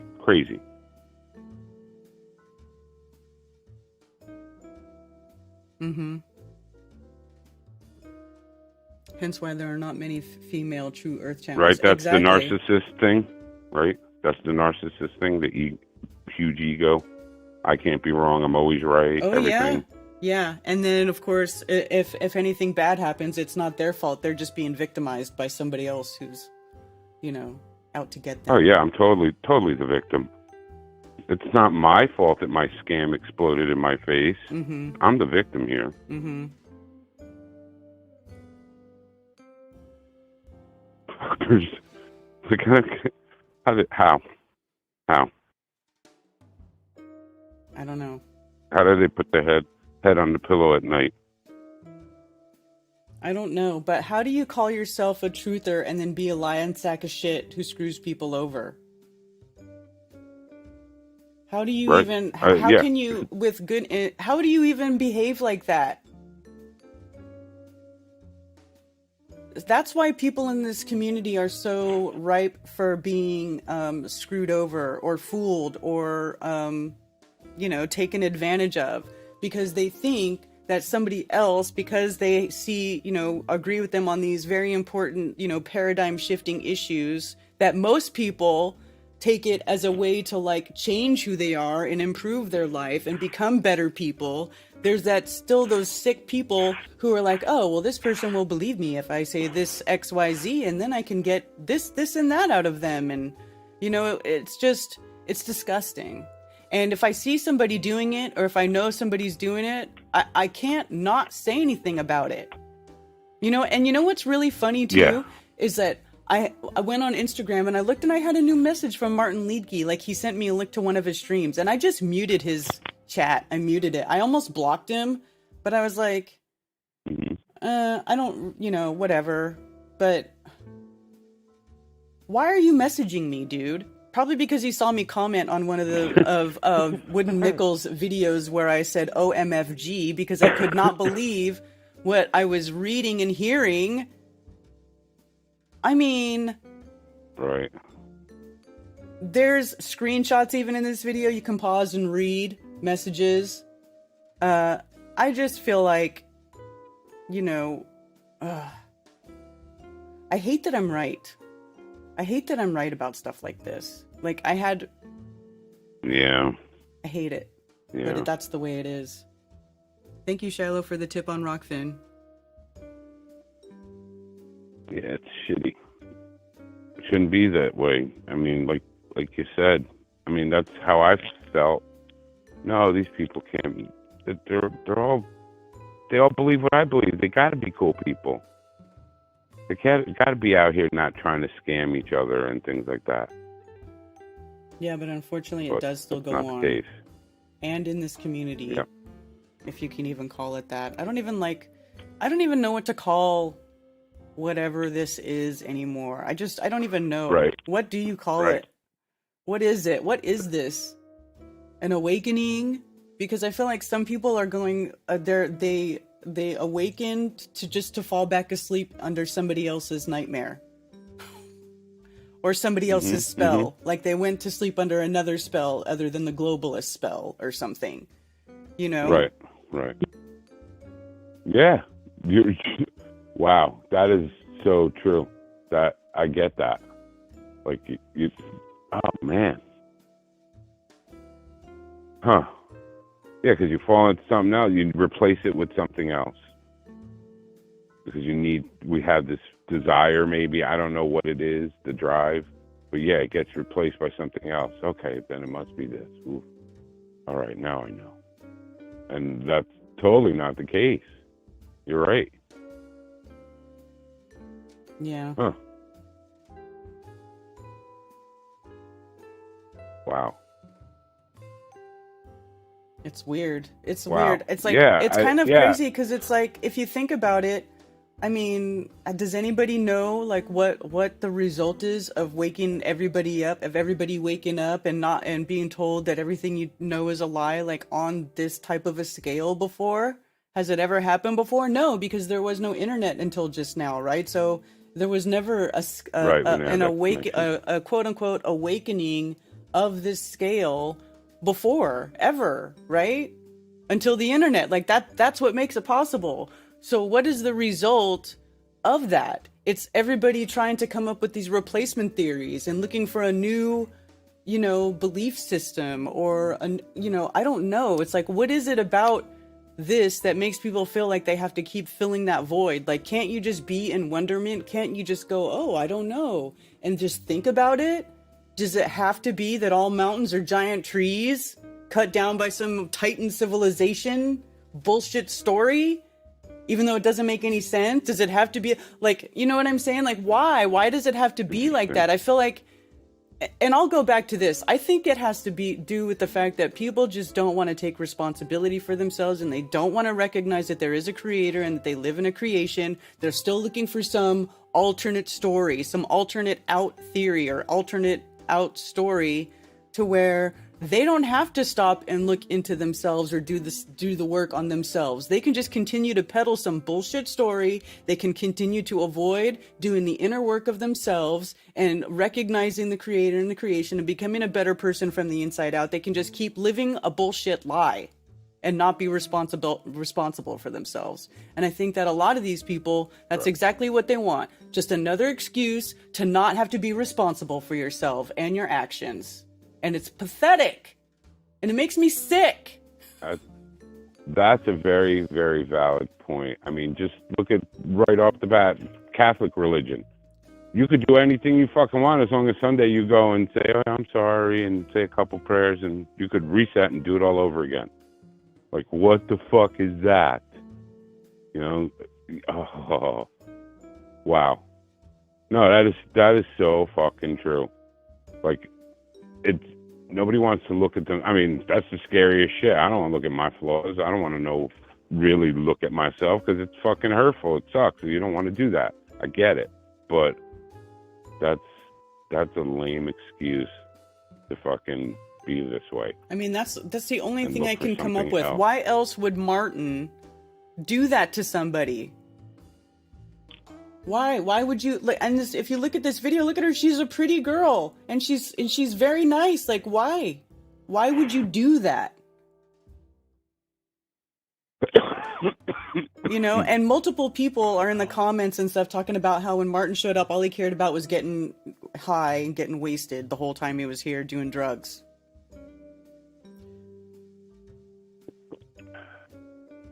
Yeah, I mean, I get party time, but. Really? Right. I mean, isn't that come after work? Oh, man. She was talking about how, like, he wouldn't even show up for the tour dates or whatever. She had to cover for him at the end. I mean, just blowing stuff off. Like, he doesn't want to work. He just wants to get on camera and jibber jabber. Just run his mouth over some bullshit for a few hours, get a bunch of clicks and super chats, and then go off and do more drugs. Mm-hmm. Yeah, that's lousy, man. NDB says Martin did that because he couldn't hit that ass. Probably NDB. Yeah. Probably. Why would she want anything to do with him? Oh, maybe, yeah. I don't think it's just weed. Like, when I say he's doing stuff, like, I don't know because I wasn't there, but I don't think it's just weed. Yeah, it doesn't. Because weed. I mean that. Weed doesn't make people fuck people over. I don't know anybody who had to have weed so bad that they were screwing people over. Okay, that they were lying about it. Does anybody know? Like. Have you sucked a dick for weed? Exactly. No, I don't think that's what he was doing, but I mean, I don't want. Well, that's a good level, I think, to judge. Sorry, that's fucking funny. But I just would not think that that's what it is, because I don't think just being a pothead is like a typical trait is somebody who wants to go around scamming people and screwing people over. No. Taking advantage. No. I just don't think so. Different attitudes, absolutely. You're 100% correct on that. Been around all that too much. You can tell. There's something else that's going on. I'm actually surprised at how much heroin use there is. That still blows me the fuck away. I'm like, what? Really? I mean, I don't know. I didn't have to go into a Scared Straight program, but when I saw the junkies laying in the street and dying, I knew I never wanted to do that ever. Like, it's sad. Yeah, I just had to hear the horror stories to know that I was never going to touch any of that shit. And plus I saw people living in the Bay Area, growing up in the Bay Area. I saw people who were like methed out and heroined out, and they looked horrid. So I was like, yeah, I'm just going to stay away from all that. Yeah, and when I was 18, Reggie jumped out a window because of angel dust. Or smoking angel dust. I was like, oh no, this is good. I don't need to do this stuff. Oh my god. Fuck that. Did he die? Oh yeah, 15 stories. Oh Jesus.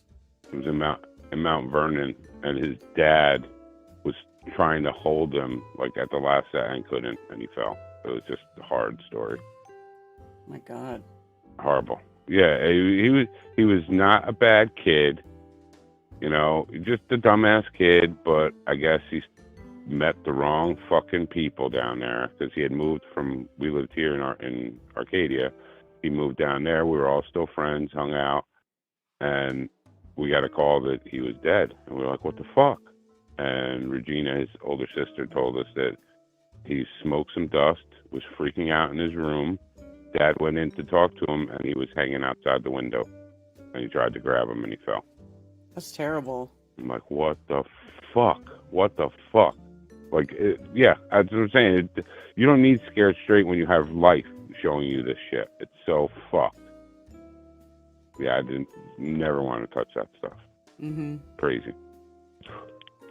And all the years of weed smoking, I never met anybody who broke into a house for weed, attacked somebody for weed, fucking stabbed somebody for weed. Never. In my entire career, never. Right. Not once. Or run a long scam for somebody for weed. Nope.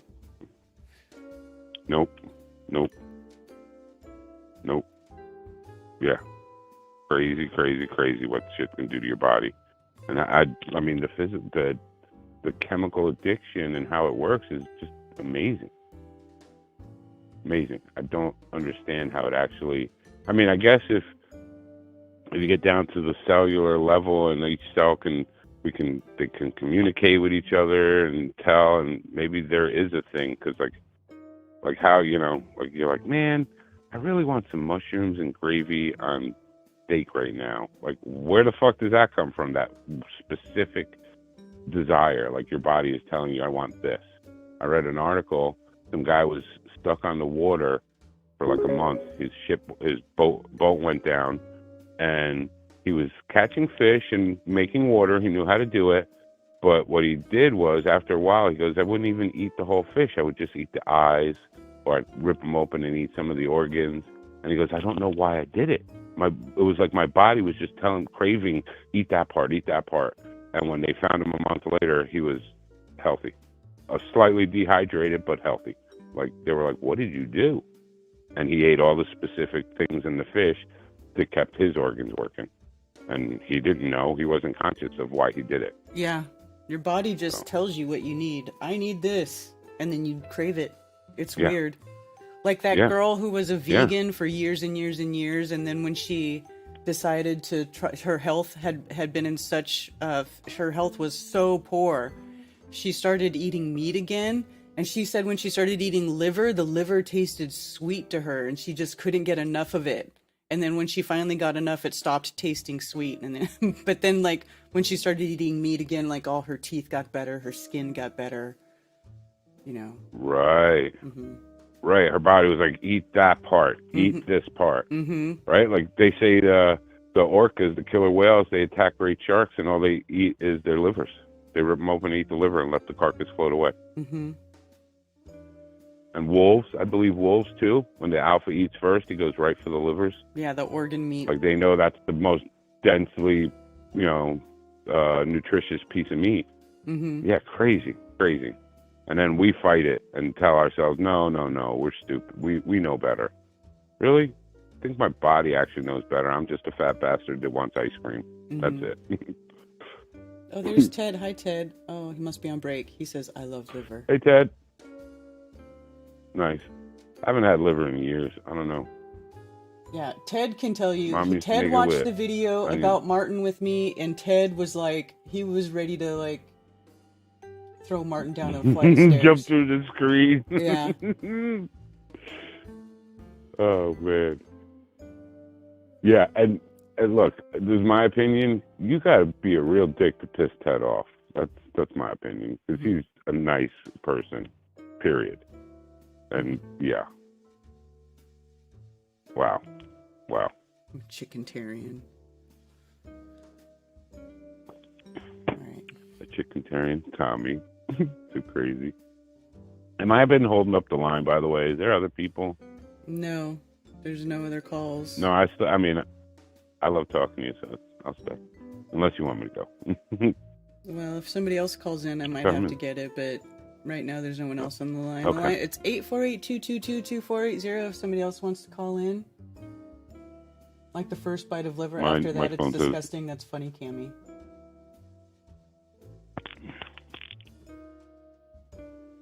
Yeah, that's weird. I don't see Cammy in here either. Just like Brian. Like, what the fuck is that? You have to go to change the chat to live chat instead of like top chat, which is stupid.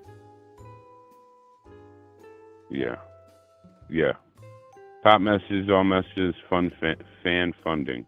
And then so you can hide. I never even noticed that. Somebody sent me a tip and I don't know who it was yet. I have to figure it out so I can say thank you. Is it on here? RJ, thank you for the tip on Ko-Fi. Oh, okay. Oh, that's the other platform. Yes. Right. I heard Woods. If you send me the tip on Ko-Fi, that money goes directly to my production fund.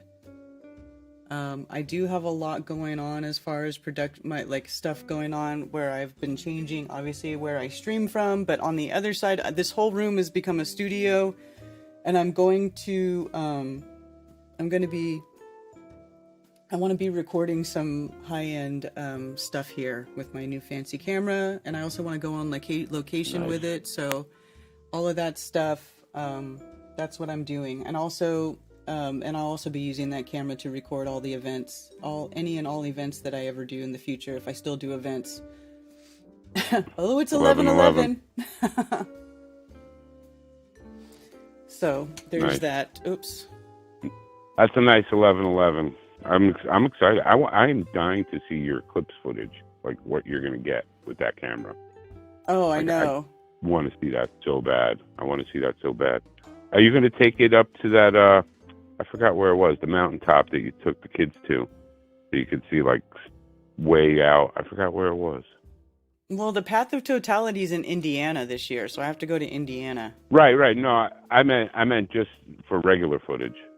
Just regular, you could see too far footage, you know. Oh, I don't know. What do you mean? For what? I can't think. You went up on some mountain and you could see really far. You were taking pictures of it, which I think the 900. And I'm just wondering, from up on top of a mountain, like that kind of footage, like a 360 and pan around and showing that kind of stuff. Just regular footage, nothing. Oh, well, with specific. The fancy camera, I don't know yet because I need to get a different lens because I only have a couple of lenses that it came with, and I have to do some tests and see how good it takes because I don't have a zoom lens for the Black Magic one. But I do have, Cammy let me borrow the P1000, so I've got the P1000 and it has a solar filter, and I've got my P900 with the solar filter. So, nice. I'm gonna have plenty of stuff to record with. And then as far as the other camera goes, change that battery. I'll have to see if I can pick up a solar filter for one of those lenses. I have to look at that. Oh, for the new camera. Yeah. And what's a zoom lens for that thing? $15,000 or some craziness? A zoom, holy yeah. Shit. It's going to be over $1,000. The guys who sit. Yeah. Okay. So I Yeah, I don't was know if I'm watching- gonna have one by I the was time just the looking at eclipse lenses, happens. Probably not, because it's like just a couple months away, and I'm like, man, I don't have another $1,500 to spend on a zoom lens right now. 75 days, I think. Yeah. I think we're So at like 75 days. I'll bring it. Yeah, I'll record what I was can watching with the it, guy but- on the sidelines in the NFL taking. They have those like 2-foot-long lenses. Those things were $25,000. Oh yeah, the lens. those high-end I was telephoto like, lens. what? Yeah, man. So Yeah. and Hey, then Mark. is Mark Mark in Sargent chat? in the house. Hey, Mark. Yeah. I just put my clothes on, which means I just was put his recently clothes- naked. Okay. I'm going to the past, Mark. I'm pretending I'm in the past. Too funny. Yeah, we were talking about how awesome you are and people are douches. You're all caught up. Yeah.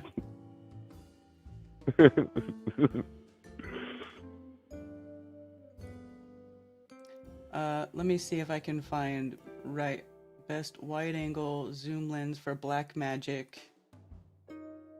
is what? Here we go.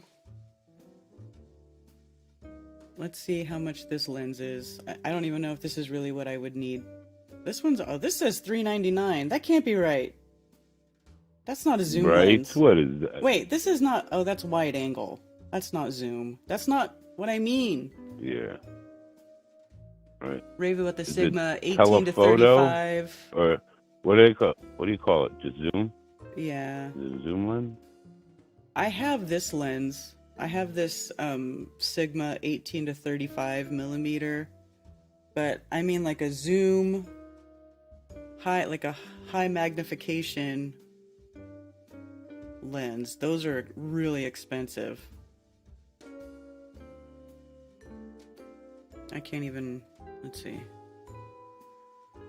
What are the best cine lenses? And then because it's a video camera, you want to get a cinematic lens, and you can use a regular DSLR lens because they're less expensive, but a cinematic lens is it's different and it's better when you're doing video to actually use a cinematic lens, which is more expensive than a standard DSLR lens. Of course it is. Of course it is. Well, because it has different abilities. And of course that's what you have to get, because that's what you're doing with it, right? And that your camera is 6K, 8K. Which one is this one? 6? It's 6K. It can do 4, 5, and 6K. 6K. DZO film. These lenses here seem to be like the most. Let's see. See, here we go.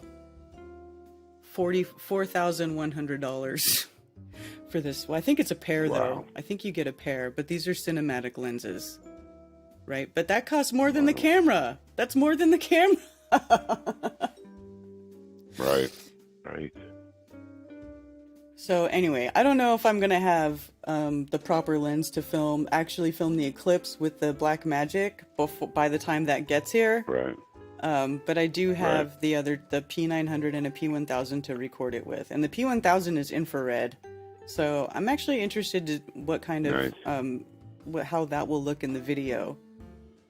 I'll record with both of them, and then it'll be cool. We'll have both at the same time. But yeah, these lenses are not cheap when you're talking about for that camera, for that high-end camera. I mean, it adds up so freaking fast. Oh, look at these. These lenses are $8,000.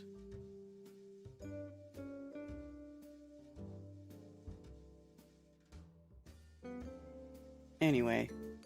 Wow.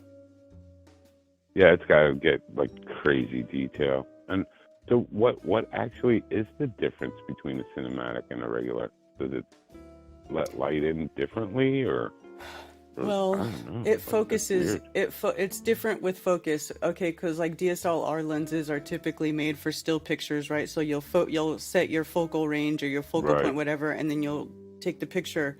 Well, a cinematic lens, you can like set the focus on your subject. Check your YouTube warning. Mine is gone. You know what? Yeah, my YouTube warning started going away. I stopped putting flat Earth on my YouTube videos, and I think my warning went away. I just don't put flat Earth in the name anymore on anything.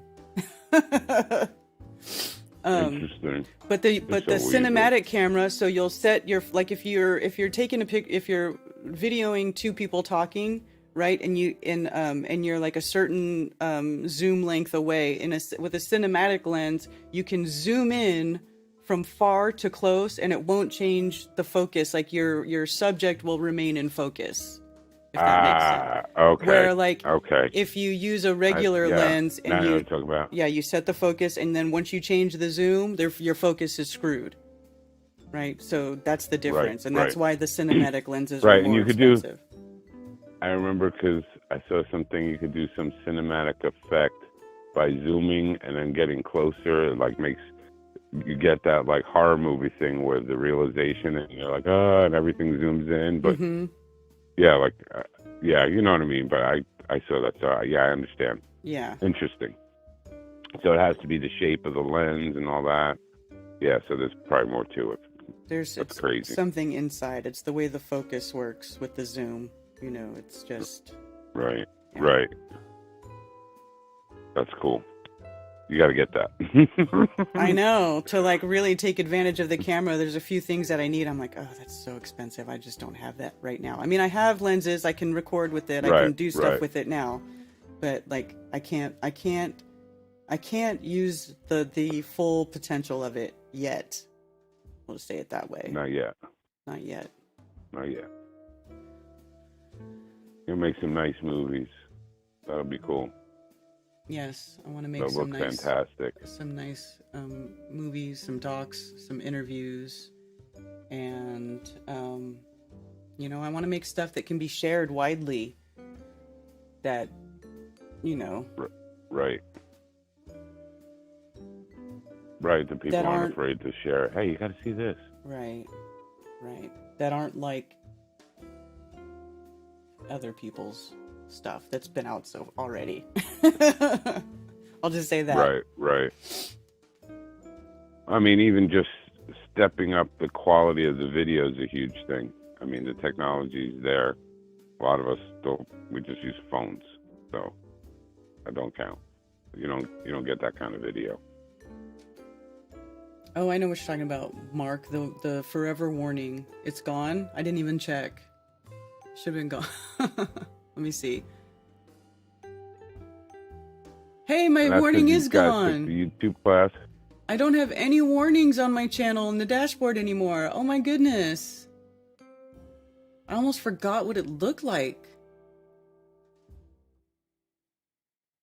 Wow. Hey, Ralph Farmer. I thought you were talking about the Flat Earth banner under the video. Do I have a Flat Earth banner under my video? I think I did. I streamed something and somebody was like, you don't have a Flat Earth banner under your video. Does it still say Flat Earth on YouTube under the banner? Where?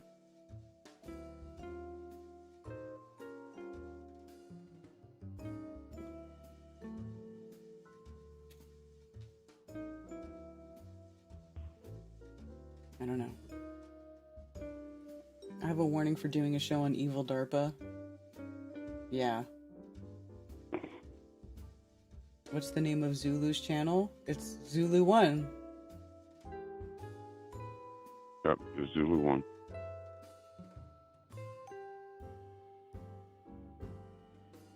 That's cool, Mark. Yay, happy time. No more warnings. Let's see how long it lasts. I guarantee you, if I'd have Strange World tomorrow, so there's that. Well, Stefan's going to be on Strange World tomorrow, so we'll probably be all right. Well, I don't know. We'll see. Right, I'm sure we'll be all right. And it's my birthday, so you'll be okay. I promise. Sweet. No, it's gone. Yeah, that's right. Because I stopped putting Flat Earth in my title. But they're still shadow banning my channel though. I don't know. We'll see. I mean, why do I even care? Why do you even try on PoopTube? Who cares? I I shouldn't say that, because that's where most people watch. But if you ever, Which is weird. Why? because Why? it Why? works the Why best. are we all still here? Because it works the best. It sends out the alerts. It has the good chat. Like, I mean, I have to be honest and say that there's not another streaming platform that is runs quite as good as YouTube. The downside is that their algorithms ban the heck out of us, you know? But because it does run the best, it is the easiest to watch stuff on. Their app works, You're right. you know? The chats and stuff. That's why people they like get to watch wonky on YouTube. on a bunch of the other ones. Mm-hmm.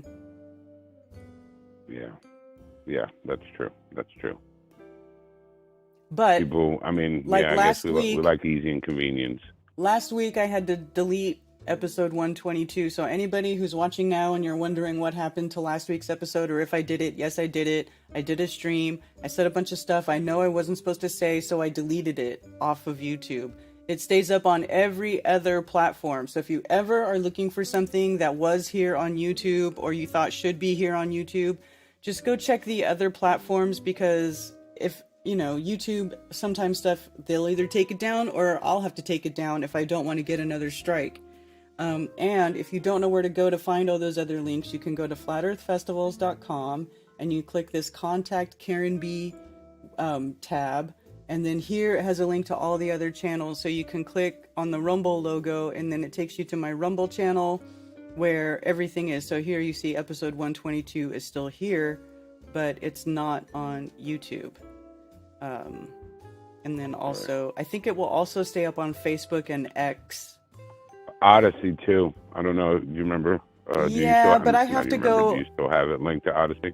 Okay, well, I have to go upload it to Odyssey, and because Odyssey will only it doesn't automatically go direct? No, they will only automatically upload short videos from YouTube. But if I stream more than 2 hours or 3 hours or whatever, they don't automatically upload it. So I have to download it from YouTube and then go upload it to Odyssey, which is a good archive They must have place. changed that shit, because I had all my Strange Worlds that I streamed went up there, no problem. Right, because and I it's only found out 2 YouTube's hours. been pulling Strange Worlds.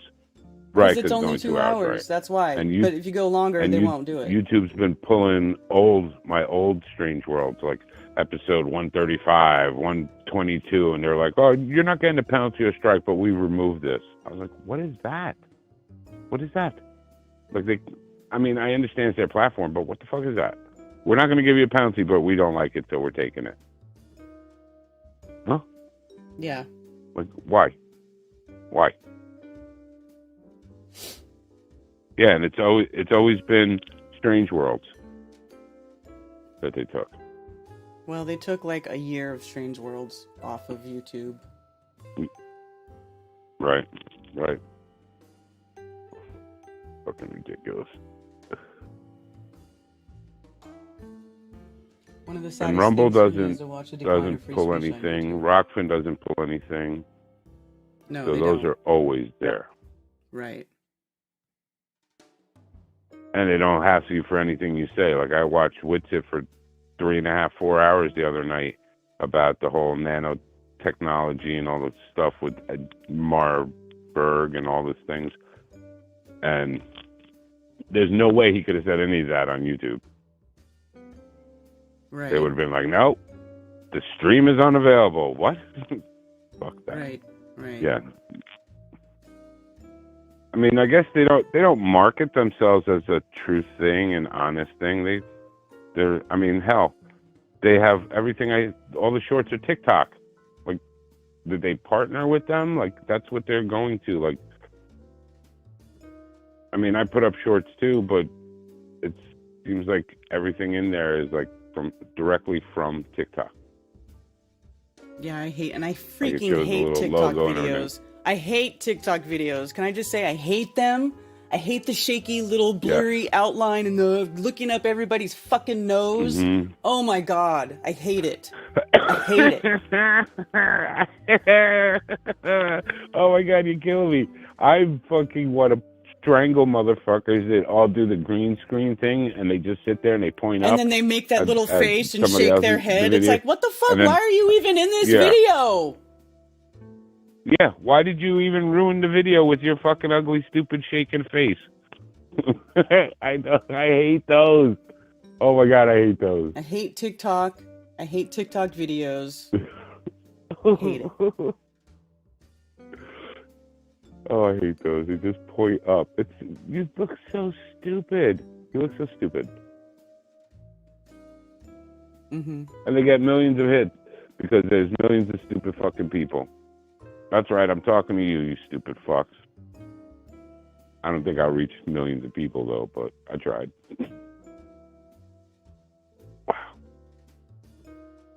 All right. So you doing anything special for your birthday tomorrow? No, just chilling out. We're going out to dinner this weekend. There's a restaurant here in town that I really like that has killer steak and fucking a coffee machine thing that I don't know, looks like a fucking big apparatus that they make awesome coffees. So I'm excited about that. And that's it. Just I get to listen to Strange World on my birthday and call in and talk to you guys. So that's my special thing. Well, that's cool. And then maybe some after hours. Maybe some after hours. Yeah. Yeah, I'm excited for this weekend. Well, it's Linda's birthday is 2 days after mine, so she wants to go to the same place. Oh. We like that. Right on. It's called the Copper Barn. But I don't know. I don't know where these people come up with these things, but I like these little weird restaurants. It's one-offs, you know, instead of the chain restaurants. They're usually, I don't know. It seems better, like they actually give a shit about what they're making, and because I believe that the intent behind whoever's cooking your food affects the taste of your food, no doubt. I believe that wholeheartedly. Yeah. So, I might be weird, but I believe that. Sure, why not? Alrighty, awesome. Thank you for letting me chat and rant and rave for a little bit. I appreciate it. Wednesday, if you guys want to stop by, me and NDB, BST, and then Friday is trivia. This week's episode of trivia is guns, pew pews. Last week was the 80s. I had a lot of fun with that. I don't know how well people are going to do with guns. I'm a gun guy, so they might not answer most of them. I don't know. We'll see. There'll probably be a few people in there It's answering fun. all the questions. Yeah. Well, I try to throw, you know, easy lob balls and difficult ones. I try to mix it up a little. Cool. Yeah. Awesome. Thank you, Karen. Love you. All right. See you tomorrow. All right. See you tomorrow. Alrighty. Bye. Bye-bye. 10 minutes until 20 till. They don't call it TikTok for nothing. Dude, it is so horrible. It's literally caused my daughter's short attention span. I hate it. Any longer than a few minutes and she clicks off or scrolls past. Yeah, dude. That stuff, I feel like my attention span has already been obliterated by the stuff that we do, you know? And then with that TikTok crap, oh, I just couldn't handle it. I didn't even want to touch it. I can't. And the videos, and you know what too? The other thing is that all these people, most of the videos are shit. Most of them are shit. They're not saying anything that's true or anything that has any value. Most of it is shit. Like, remember all the blue paint laser things from Hawaii and the dews and all that garbage? Just literal garbage flooding the internet via TikTok and people in their stupid cell phones. Ugh.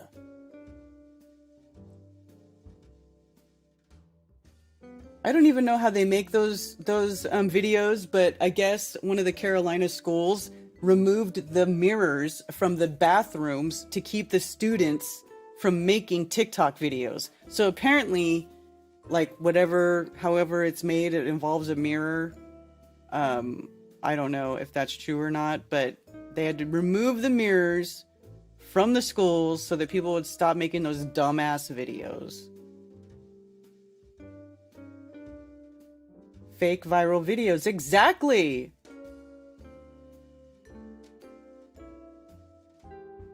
I know, Brian, and then somebody was sharing them in Globebusters, like to the point where, you know, I mean, it's ridiculous.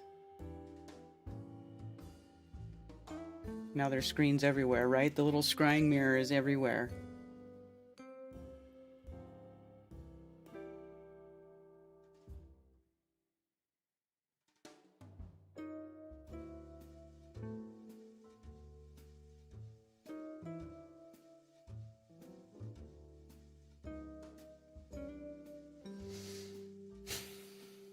So, anyway.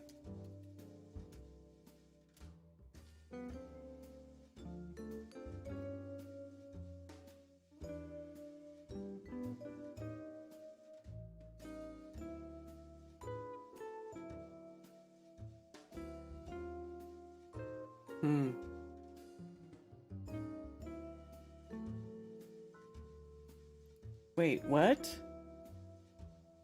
Whoa.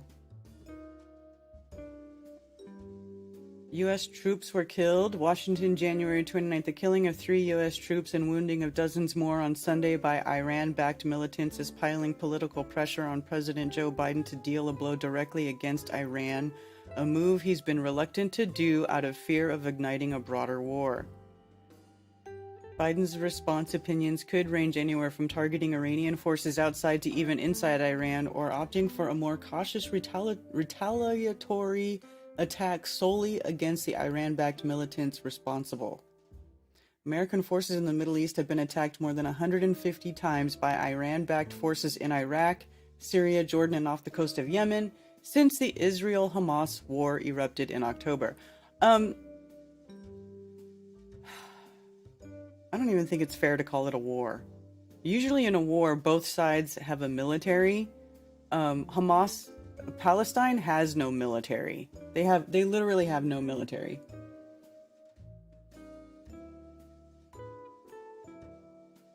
You dropped some bits in Telegram regarding Marburg and the connection to the former British Prime Minister.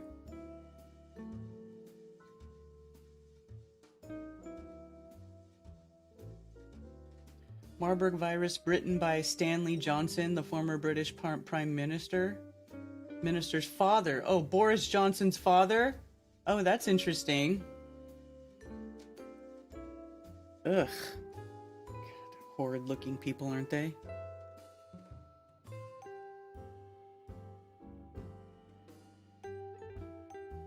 The Marburg virus book written by Stanley Johnson. Blah, blah, blah. The population problem? Not the actual book cover. Oh, the population problem. Yeah. Yeah, it's pretty crazy. It's pretty crazy how in your face it is, and people will still like refuse to believe it. Like this. Let me just play this. I want to play this little clip. Where is it?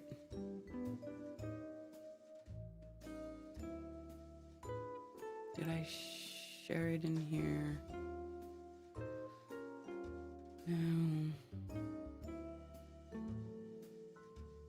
Oh, you know what? I think I just recorded it. Let me just open it. I'll open.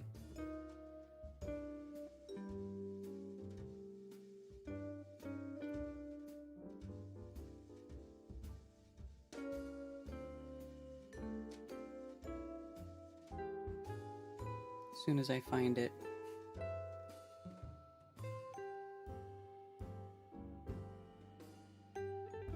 Here we go. Have you guys seen this clip? I shared this on Facebook. I might have played it on the show already, but I'm gonna play it again because this shit blows my mind. Here's why it blows my mind. Because one, the subject matter that these two women are talking about, this is like, it's crazy that they're talking about it with smiles on their face, first of all. And I started thinking about it. I'm like, you know, this is such a covert, like, disclosure of what's going on by the people that own the media news, by the owners of the media, by the ones perpetrating it, right? They're like, You know, that whole, you got to tell that whole disclosure thing, which apparently is a thing because they do keep telling us what they're doing. They are telling you what they're doing. But I just thought, you know, this just blows my mind because look at these women. They're pretty, smiley. Oh, smiley, huh? Like, we're going to talk about something good. We're going to talk about the latest fashion trends, right? But no, they don't. They talk about this.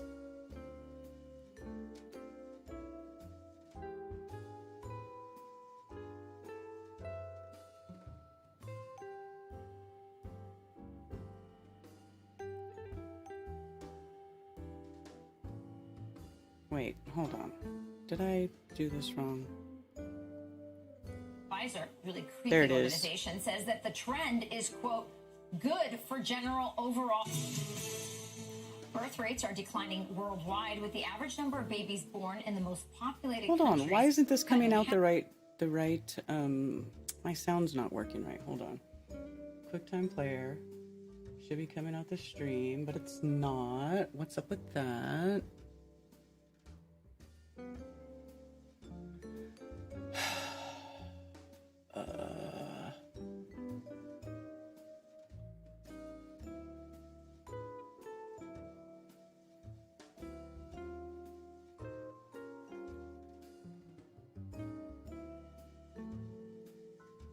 Pfizer, really creepy organization. Why is it not coming out of the right thing?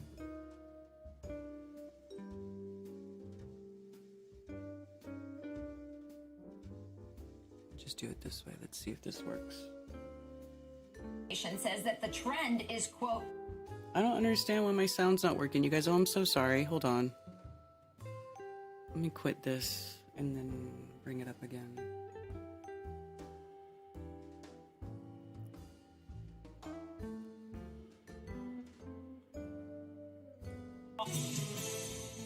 birth rate. Why is my sound not working?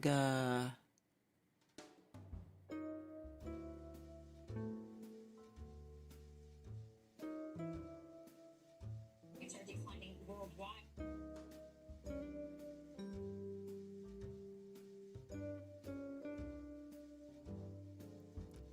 Was it working? Or am I just tripping? Let me see. With the average number of babies No, it's born working, in the okay. most populated countries cut in half since 1950. But listen to this.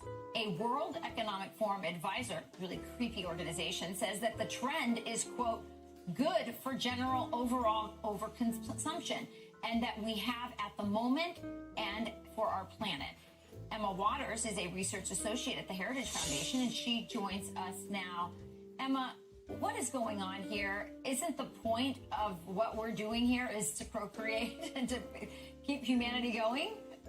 You would think, but here's the thing. This was never about the climate. It was always about control. Right. If you can reduce the number of babies that are born, you actually create a society that's rather weak, lonely, and sad, which makes them ripe for government control and coercion. So fewer babies born lead to a weak people, while corrupt and unelected leaders like those of the World Economic Forum amass all the power.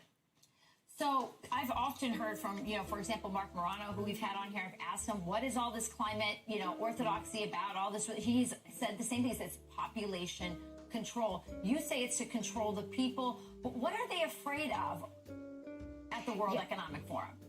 Yeah, right. So I think what we should really focus on here is the World Economic Forum is ultimately concerned about a people who were able to govern themselves.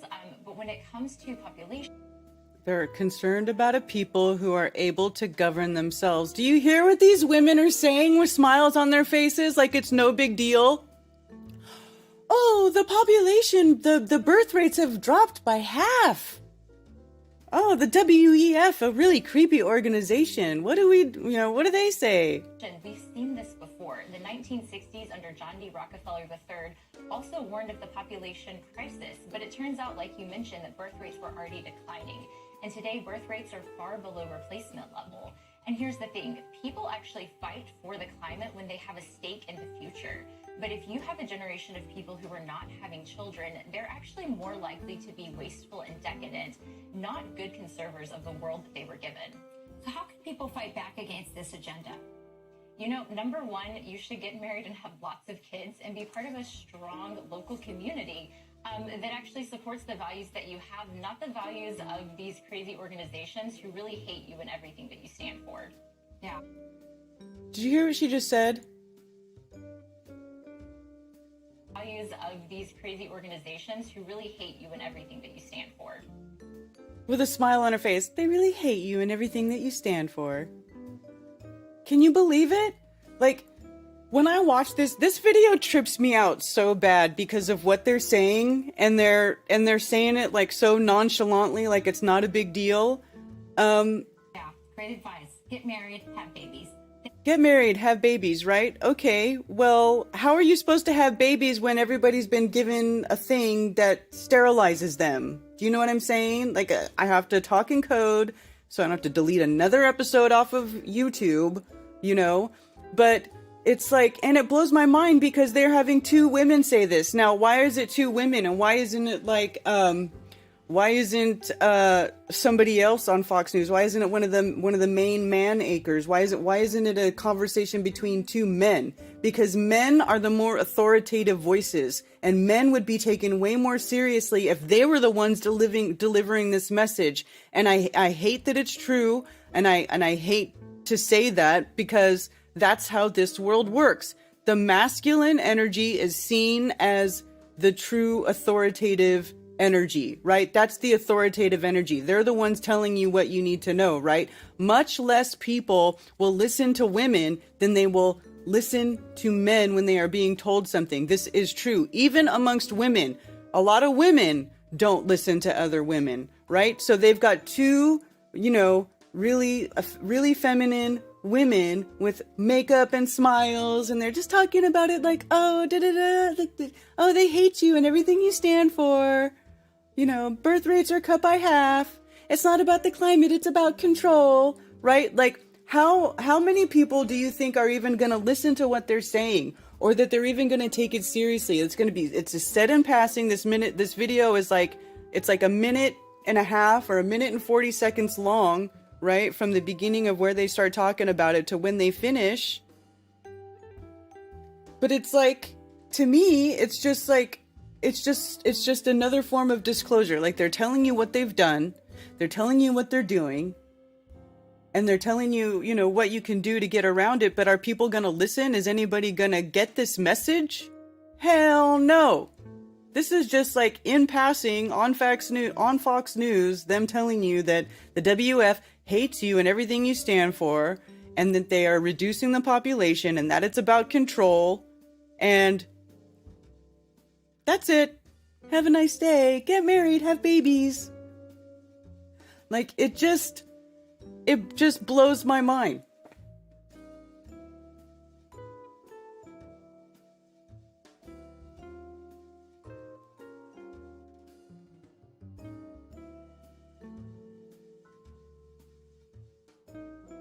That's what. Yeah.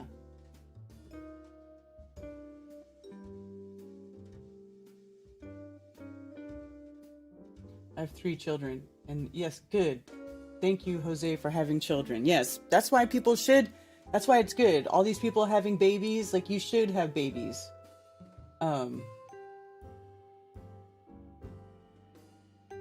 Yeah.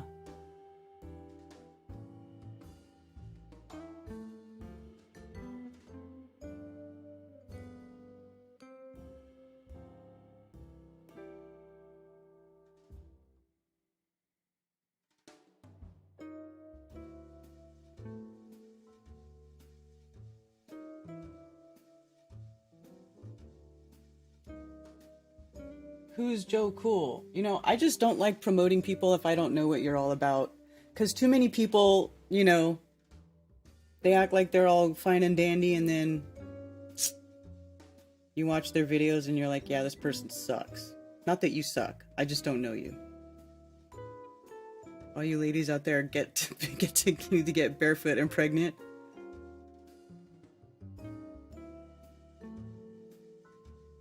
How is the population growing every year but birth rates are plummeting? That's just the thing. It's not. There is no overpopulation. We were never overpopulated. And now we don't even have a replacement breeding population.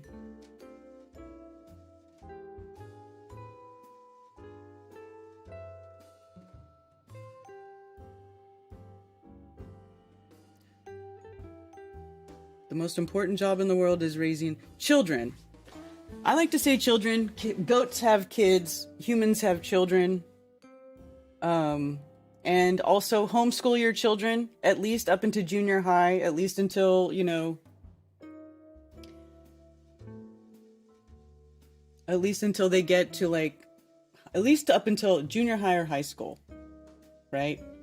Because then they will have a good foundation. They will have been instilled with your values and, and your, you instead of the values of the state, which are nil.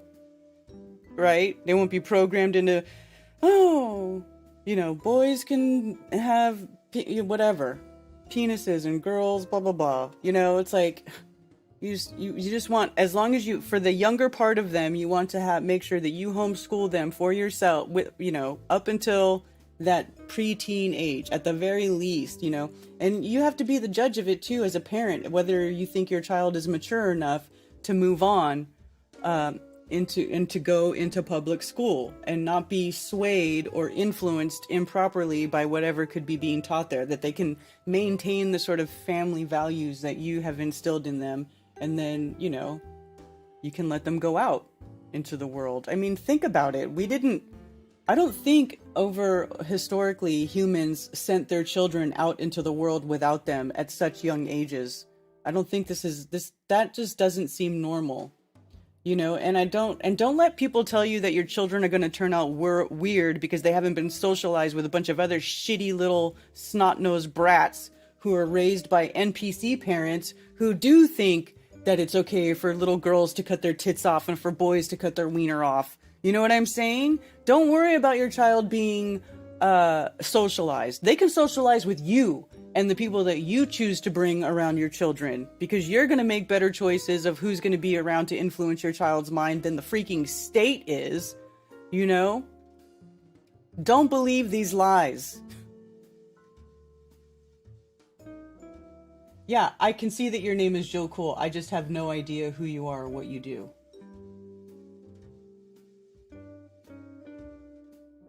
To me, the woman has the most important role. Children are most precious thing in the world. Us men are just the muscle. Women make 100% of the medical decisions in the household. That's another reason why there's no why there aren't that many women doing this stuff, because they're too busy raising families and doing that stuff. And you know what I'm saying? Like, I'm only able to do it because my children are older now,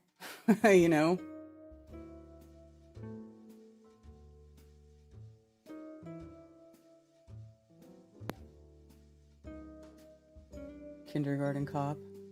You're about to be a grandpa again? Oh, that's so cool! Congratulations! I feel like the 2.5 years my eldest went to public school did some scarring. I mean, it could have. And my son, for 8th grade, I let him go back to public school, and he's been doing great. He's been getting straight A's. He gets, he has, been very responsible for himself and doing very well. So I feel okay. I really didn't want to let him go back to public school, but he's shown me that it's been okay. You just have to pay attention to your children, pay attention to their maturity level, think to yourself, watch how they handle certain situations, and then decide if they're mature enough to be, out in the world, being influenced by this or that without being, pushed in the wrong direction.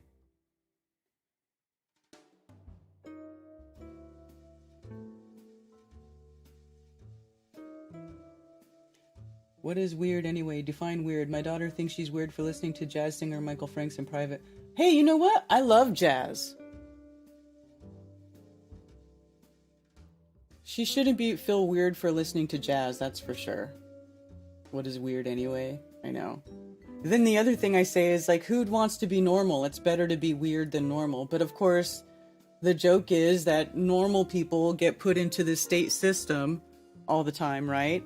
And so then they get programmed by the state. They get brainwashed by the state. And so that's considered normal. But if you don't get programmed by the state and you think about things a little differently, if you see the world a little bit differently, if you're an independent thinker or a critical thinker and you don't really want to necessarily go along with the crowd, that's considered weird, right? So it's like, who even wants to be normal? I don't want to be normal. I want to be weird in the eyes of normal people.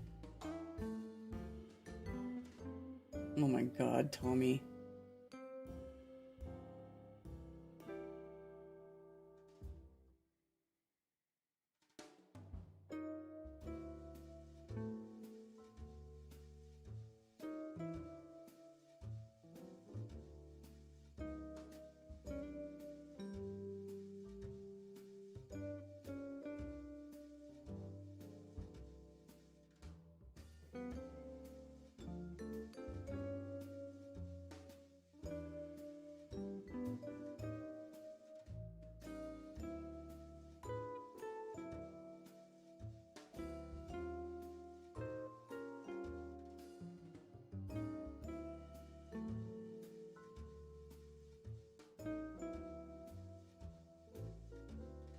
My 2 daughters are FE and my oldest grandson is also FE. That's great.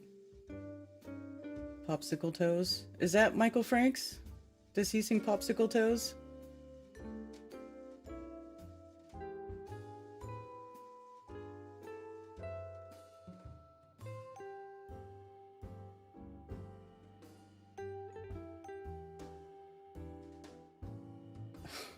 Whatever.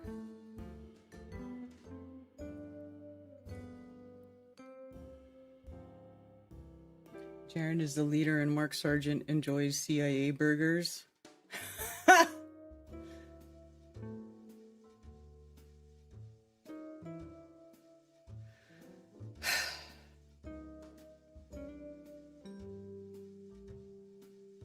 don't know, man. I just don't know what's going on around here anymore. You know? Like, what is going on around here anymore?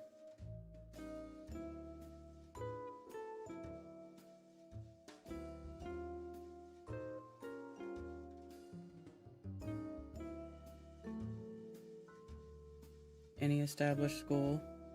Yeah. That's what I'm saying. You just gotta homeschool your children and make them teach them how to ask questions about stuff and be critical of stuff. And then they'll question stuff forever. They'll always ask those questions. You know?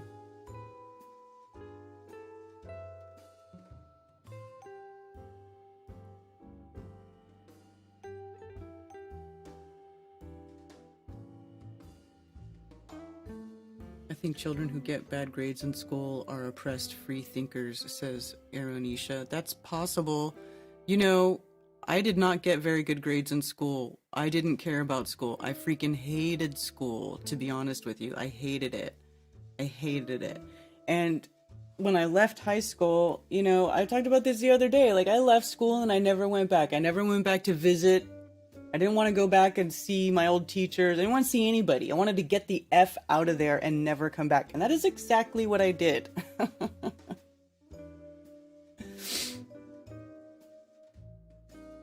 So,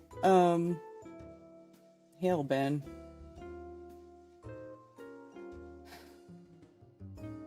Why did I start saying that? Oh, because you're saying they're oppressed free thinkers, right? And I feel like I learned way more stuff out of school than in school. So, you know,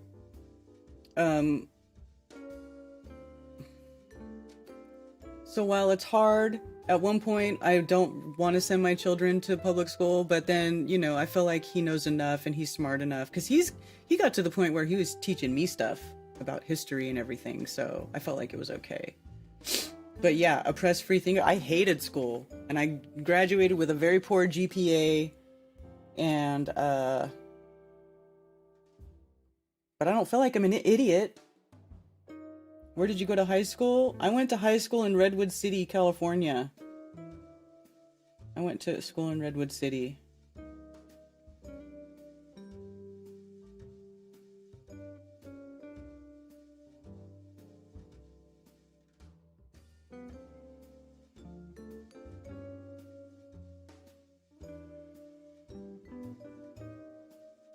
I even have my class picture of my high school. Watch, I'll show you guys. Let me go get it. I'll show you before I end the stream.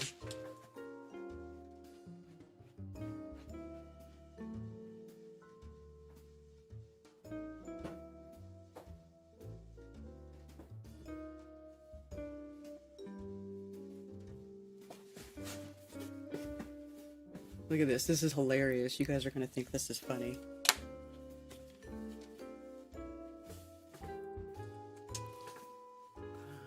Do I have the...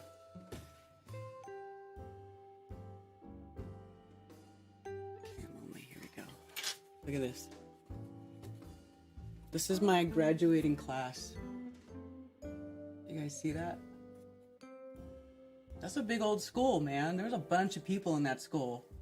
I was so glad to get away from just about all of these people. Just about all of them. Isn't that funny? I don't even think I talk to anybody from high school anymore. There's a couple people, but mostly are gone. Mostly not. Slept through high school and came out with a 3.5 GPA. You know what? My GPA was horribly brought down because for PE I refused to change clothes in the locker room in front of anybody, even if it was just girls in there. I refused, so I never dressed down for PE. So I got straight D's in PE, and that ruined my GPA. I probably would have had a much better GPA. I probably would have had a 3.5 too, had I not been so horribly modest and ashamed that I refused to take my clothes off in front of anybody at school to change into PE clothes.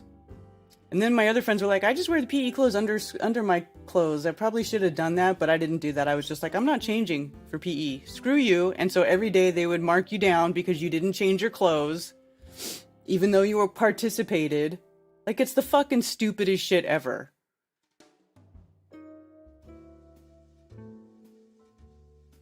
My daughter got an exemption for my grandsons in school. No vaccines ever. She had to watch. Yeah. A paper notarized for what? Is that in Canada?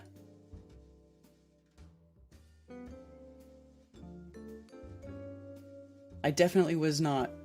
Jana, no.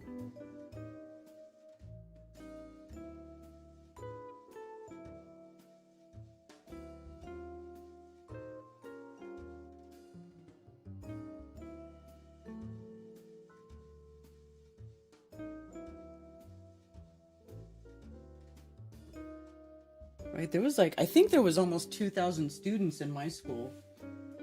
So like, God, 900 people in your graduating class? That's freaking huge. Who has a high school that huge? Where the hell was that? Yeah, because here you don't have to get anything notarized. You just sign a paper. I just signed a paper that basically it said that the school's not responsible if my children get sick. It just basically absolves them of responsibility.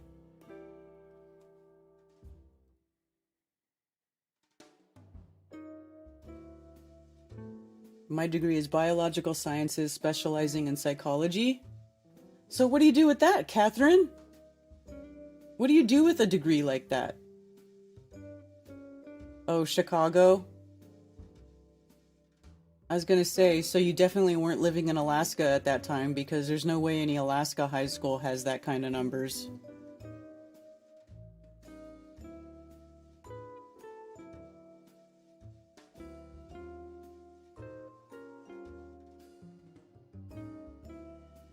Yeah, my high school was in the San Francisco Bay Area. That's why there were so many people. Out here, it's just not like that.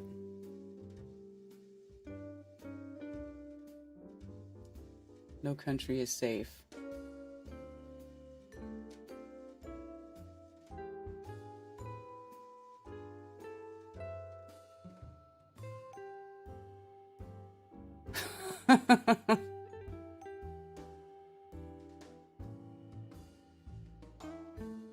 These are the days being terrorized in school.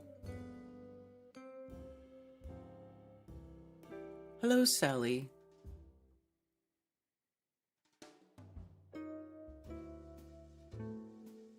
Sounds like you made a move and got rejected. Are you talking about Martin? Well, she didn't say that in the video. At least I don't recall her saying like he came on to her or anything and then got rejected. But he did act like really rude to her when she would talk to other people or whatever. Like he got really offended and acted a little bit controlly when she was conversing with other male people, even though it was completely innocent. So there probably was some weird fantasy thing in his head where he thought he was going to get with this pretty young woman who, well, I don't know why you would think she would have anything to do with you, my dude, but whatever. But instead, since he can't have a relationship with her, he just used her, lied to her. I would have had to pay a lump sum to join a psychology practice, so I didn't, because even getting my degree, I had to work nearly 20 hours PW, so I worked with children and special needs and, then became a whistleblower. Oh.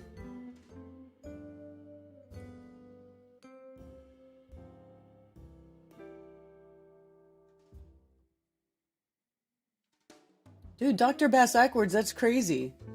See, that's what I'm saying. So, like, the shedding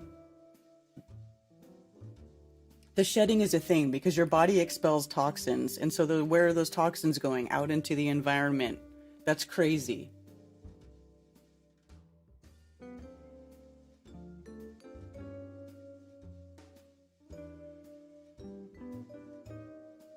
You know, hey, well, you know what? I'm weird. I'm like the outcast of the flat earthers, right? Well, maybe not. I feel like it though sometimes because I'm the only one who doesn't go along with all these crazy theories that people get, like the mountains are melted brick buildings, or the mountains are trees, or there's no forests on flat Earth, or the moon is a map, and you know all this crazy stuff. Like I don't get on board with any of it, and I feel like I'm sort of like the outcast person on the side here who's just like, I don't think any of that is true. Although, if I think about it, there's other people who don't really go down that way either. But it feels weird. Like, I don't know.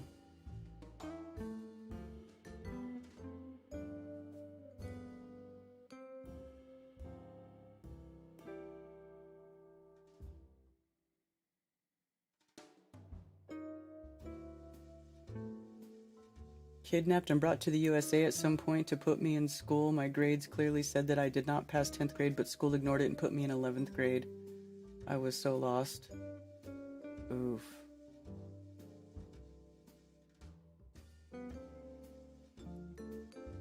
A lot of the stuff people talk about is dumb. And I feel like, and then people say I'm causing division, and I really don't, I'm not trying to be. I'm just not on board with all this stuff.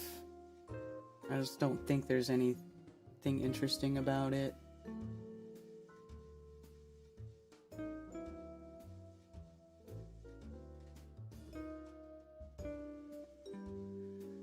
Anyway, I feel like I'm being very boring. I'm probably gonna end the stream.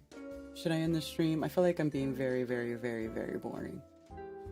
I honestly, you know, I've been a little bit distracted this week because my mother is in town and I've been helping her do stuff, and then I've been redoing this whole room and painting and organizing stuff, and I feel like I'm just fried. My brain is fried. I'm sorry if I'm boring. I'm sorry if PW means per week. Oh, okay.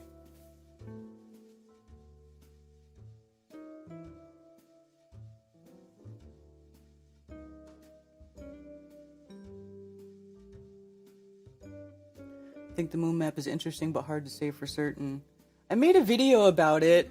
I did a Photoshop analysis of the moon map, and that is what made me that when I started analyzing the moon map and looking at all their stuff and comparing it to like my own moon pictures and all that stuff, I just realized that it was a fabrication. It was really just a fabrication of these people who just happen to be good with graphics programs. They're good with graphics programs, they're good with making videos, and you know, as we know about other things, if you present something in a pretty package and you put some fancy music in the background and you make it look good enough, then people will accept it and get on board with it.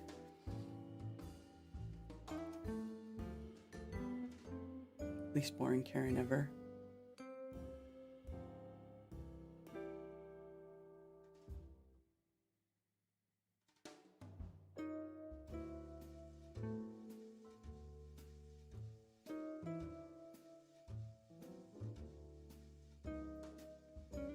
Yeah. Congrats, Fathead. Just had our third baby. Oh, wow. Congratulations, Fathead, on your third baby.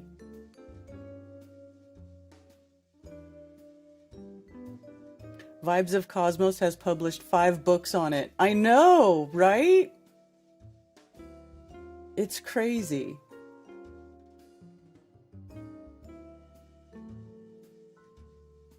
Home education. And we are specifically looking for truth. That's the thing, Cammie. Thank you.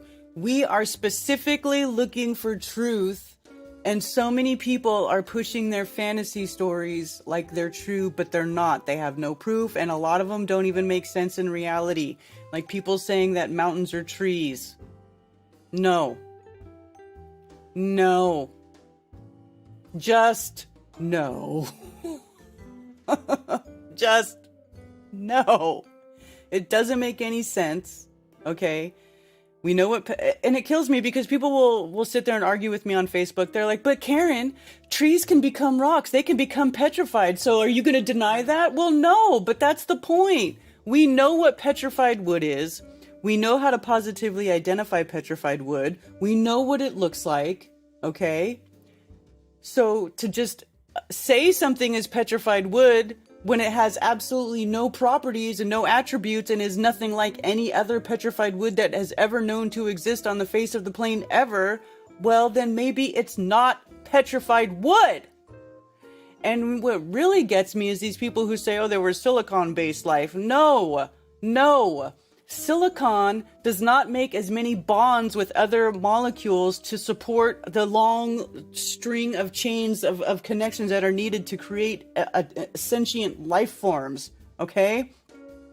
This is why graphene oxide, remember that? Graphene oxide, which is what? Carbon. Graphite is made of carbon. This is why they use that in this thing, right? Because it affects life forms. Silicon is crystal. It is literally crystal. It's quartz. That's what it means. That's why San Jose and the whole tech boom Palo Alto area in the Bay Area was called Silicon Valley, because silicon is quartz. It is quartz crystal. It is crystalline. It is, and the crystals grow similar to plants, takes a little bit longer, needs much different process. It's a different process, but they grow. And they also grow in a spiral, just like plants, right? Because there's the mineral kingdom, there's the plant kingdom, and then there's the animal kingdom, right? So you can't just go around arbitrarily assigning new attributes to materials when we already know how they work. How do we know? Because we use them in stuff every day. It's not like this is like some mystery planet millions of miles away. It's not like we're talking about Jupiter being a gas planet here where nobody can go to Jupiter and test the atmosphere and actually say for sure that it's even terra firma or that it's as big as they say it is, right? Nobody can go there to falsify it. We're talking about stuff that is here on Earth, in the physical realm, on the same plane of existence as us. Materials that we use every day. to put into everything that we do, into all the technology, into the computers, into the phones, into the radios, into the cars, you know, everything. So you cannot just take materials that we already use on a regular basis for very specific functions because we know the properties and attributes that they have and how they work with other materials and start assigning new attributes and new properties to said material just to fit your fantasy idea of your giant fucking trees or whatever stupid shit you came up with. Okay? It doesn't work like that. It just doesn't work like that. This is why I didn't get on board with Stellium 7 and that other hangman guy, because they literally go out into nature and they pick up minerals and they just start assigning new attributes to them and saying they're something that they're not without any testing, without any proof, without anything, nothing. And like I said, these are not like fantasy topics. These are not unreachable topics. These are things that we can all put our hands on. We can physically put our hands on these things and we can physically test them. We can use equipment to test them. We can find out, you know what I'm saying? This isn't like, it's not like we're debating about something that nobody can actually do things with and test, right? They're literally taking things that we know and use in everyday world for stuff and assigning new attributes to them just to fit their fantasy story and to get clickbaits and to get clicks from people who know that the world is flat and understand that they were lied to, and so now they're putting their trust in these other people to lead them to more truth, and they're just getting led down a path with breadcrumbs to a path of nowhere, right? You're literally just going to a dead end because there's no truth there, because that's not how the world works, okay? There were no trees that were 10 miles high because how? Why? You know, there's a couple of problems here with that. Like, look at redwood trees. They are so tall. They're hundreds of feet tall, and they cannot even draw water up from the earth to reach the top of the tree. They literally suck moisture out of the air and the fog. They have a totally different way of drinking water. So how would this other tree... Oh, and then they go, oh, well, it's not a tree like we know. It's a silicon-based form. Well, silicon is crystal. That means it's a crystalline pillar, which actually makes sense, okay? When you talk about the earth is on the pillars of salt, that's a crystal, right? Or quartz. Quartz is like the most plentiful object in the realm on the earth, right? So and quartz is silicon, right? So your silicon pillars are crystals, not trees. Don't you get it? You guys, it's so funny. Like they're almost there, but they just don't get it. They're too stuck on 2016. There's no forest on flat Earth, and all the mountains look like trees. You guys have to get over that. Just because one thing looks like another doesn't mean that that's what it is. Everything, you have to realize, is created by the same creator, so it's all going to bear the same signature, the same geometry, the golden ratio, the same proportions. It's all driven by the same force. That's how things end up looking similar, not because the mountain is a tree stump, because it looks like a tree stump. I mean, right?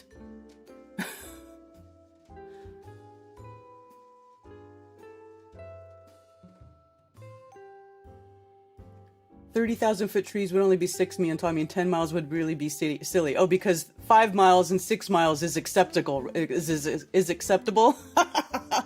Like, it just doesn't make any sense. To the proportionality of the realm.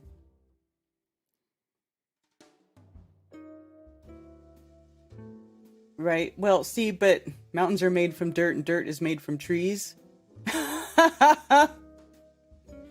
Is dirt made from trees or is dirt made from mineral?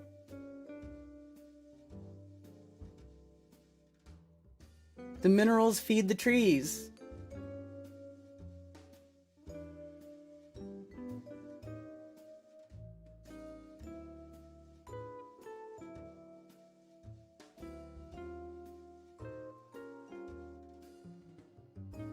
Everything came from water. Well, water is like the mother crystal. It's the mother crystal.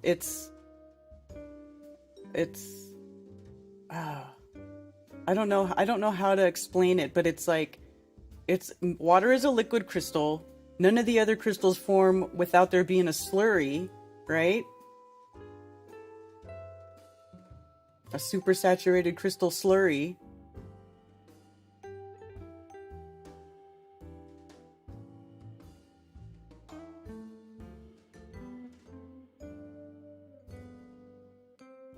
Silicon trees is definitely fairy tale material, yes.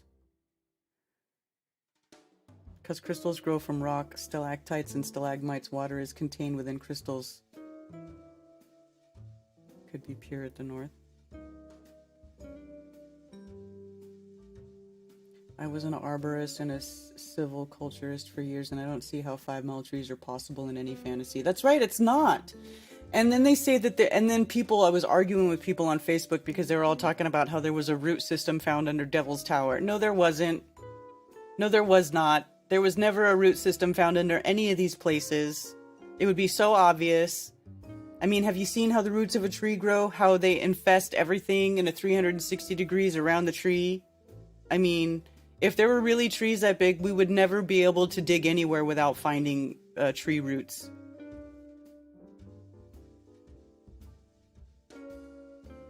Yeah, from creation, the great deep, the formless deep, the supersaturated crystalline slurry that was the great deep in the very beginning that everything came out of.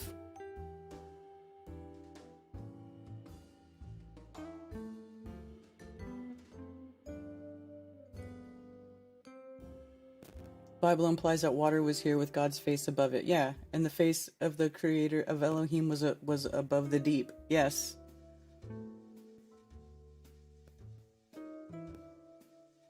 People just digging their own rabbit holes. Exactly.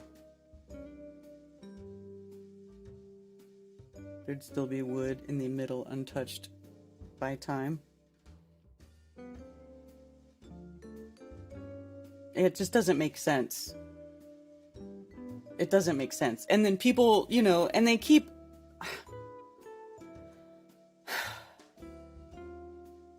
I just wish that people could,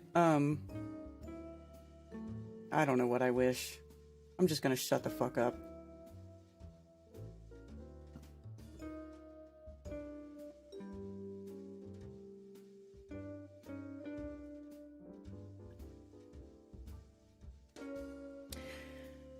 So my mom flies back on Tuesday, and I gotta get back to editing more videos and releasing the rest of the video from Flattoberfest 2023 in Las Vegas.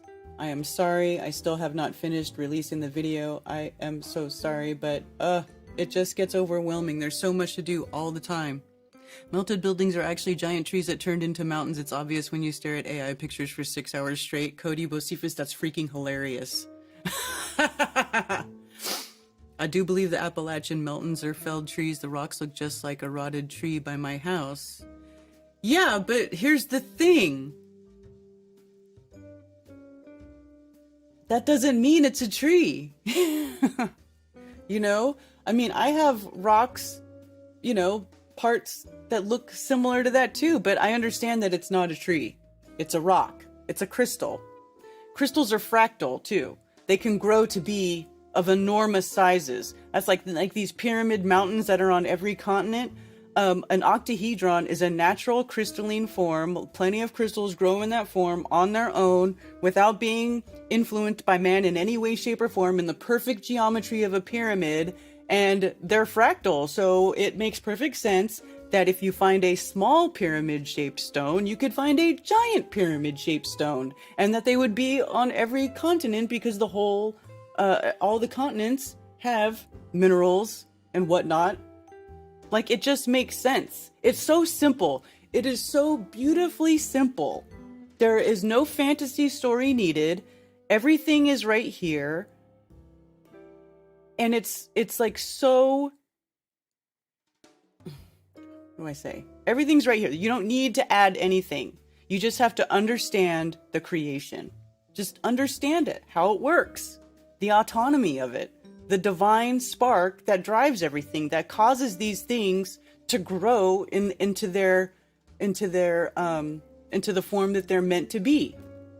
the form that they're programmed to be. It's almost like crystals, you know, like these minerals, they have a program inside of them, this certain geometry programmed inside of them. And when the conditions are right and there's enough of the material there, they express the geometry in a very perfect form.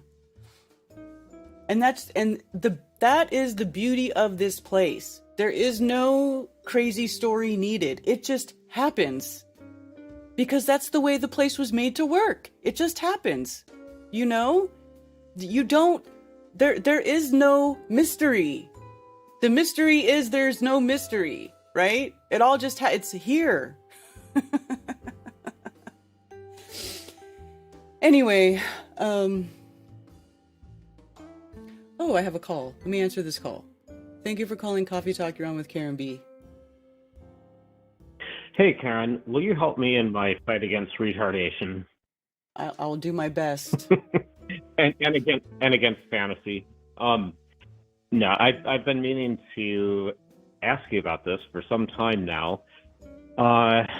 You know all the videos taken with P900s and P1000s of stars? Uh-huh. And they look really cool. They look super cool. But it's easy to get carried away with what might be some fantasy with that and say, look, they're underwater and they're, you know, look at the shapes, the geometrical shapes, etc. And I get the temptation with that kind of magical thinking. It looks super cool, and we know that NASA, you know, we know what liars they are. Mm-hmm. But I started wondering, hey, what about all the amateur astronomers with their prosumer, I guess you would call them, telescopes? Mm-hmm. So here's my thinking, that there's like three groups. There's, you know, the latest cameras, the P1000. Then there is the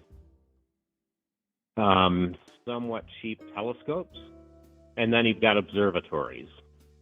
Mm-hmm. So shouldn't it be easy to do a quick dig and find videos taken with a camera mounted to a telescope that gets closer up video showing a continuum of that same effect that we see on the P1000 of like the shimmering star from like a telescope? Yeah, from an amateur telescope. Yes. My frustration is when I look at observatory photographs, mm-hmm. stars all just look like dots. They just look like dots. I don't see any of that same effect that you see with the P1000, even though they should be able to zero in really tight on just a singular star. What you end up with is like a whole field of dots. You don't see any of that effect. So I thought, okay, well, I'll just look for videos taken by Joe Blow with his telescope in the backyard with a camera mounted to it that has taken video, just like they do with the P1000, but it should be really tight and close up on the singular star, mm-hmm. doing that shimmering and dancing around, right? But I can't find any videos of it, and I haven't. I stopped my dig and I thought, man, this would be perfect to ask Karen to help with, because you're an internet whiz. So do you have any interest in doing a quick dig and seeing if we can fill that gap with telescope video, if it exists?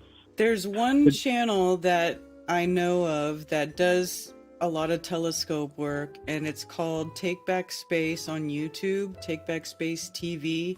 And this guy was actually one of, I think, the first guests on with Bob from Globebusters. And he has this really high-end telescope that he takes videos of stuff. He's even caught the lunar wave. He even caught a Saturn wave. He caught the lunar wave, but he caught it going over Saturn and Jupiter. Oh, I've seen that video. Do you know if he ever did any video of a star where he zoomed in with an optical telescope, but much tighter than a P1000 is able to? Because you know what Globies always argue about the P1000 videos of stars. They say, oh, it's just out of focus, and that's what happens, and all that. It just seems like it should be easy to prove or disprove. Yeah. Well, I know that, I haven't seen anything come out of like the observatory that's been any better than what people get with telescopes, with like their high-end, backyard telescopes. So, but then also... Yeah, and I want to take that top-end observatory stuff out of the picture. I'm in my mind, I'm imagining three groups of better and better optics, right? Mm-hmm. You've got the P1000, then you've got really good consumer telescopes, and then you've got the observatory stuff.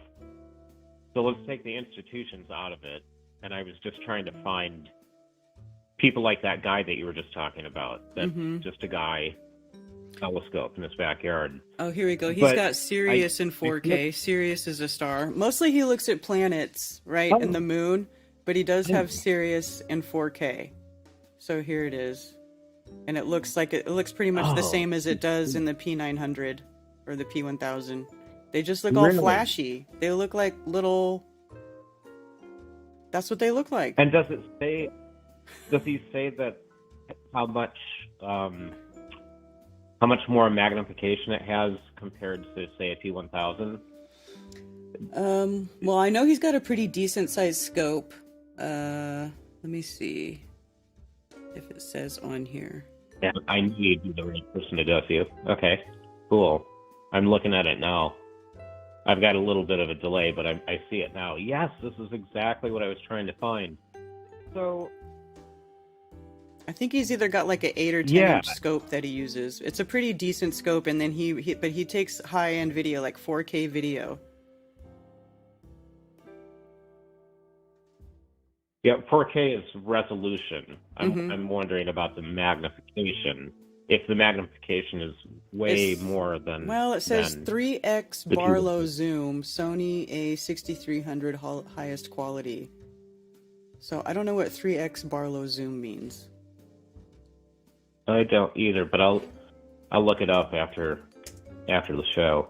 But I think that's what I was looking for.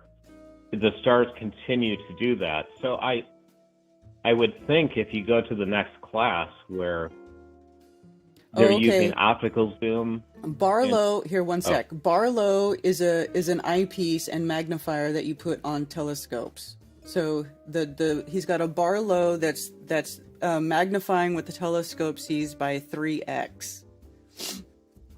So what the magnification is of the actual scope, I don't know. I wonder if he's got that written over here somewhere on his channel. I know he uses a I know how I don't know. Let me see if I can figure it out.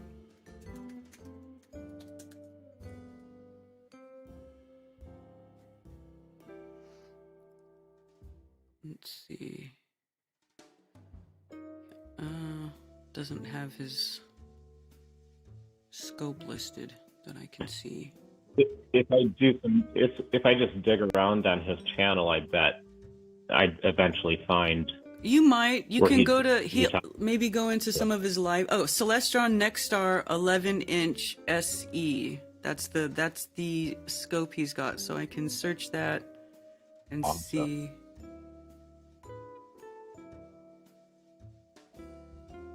Let's see what that is.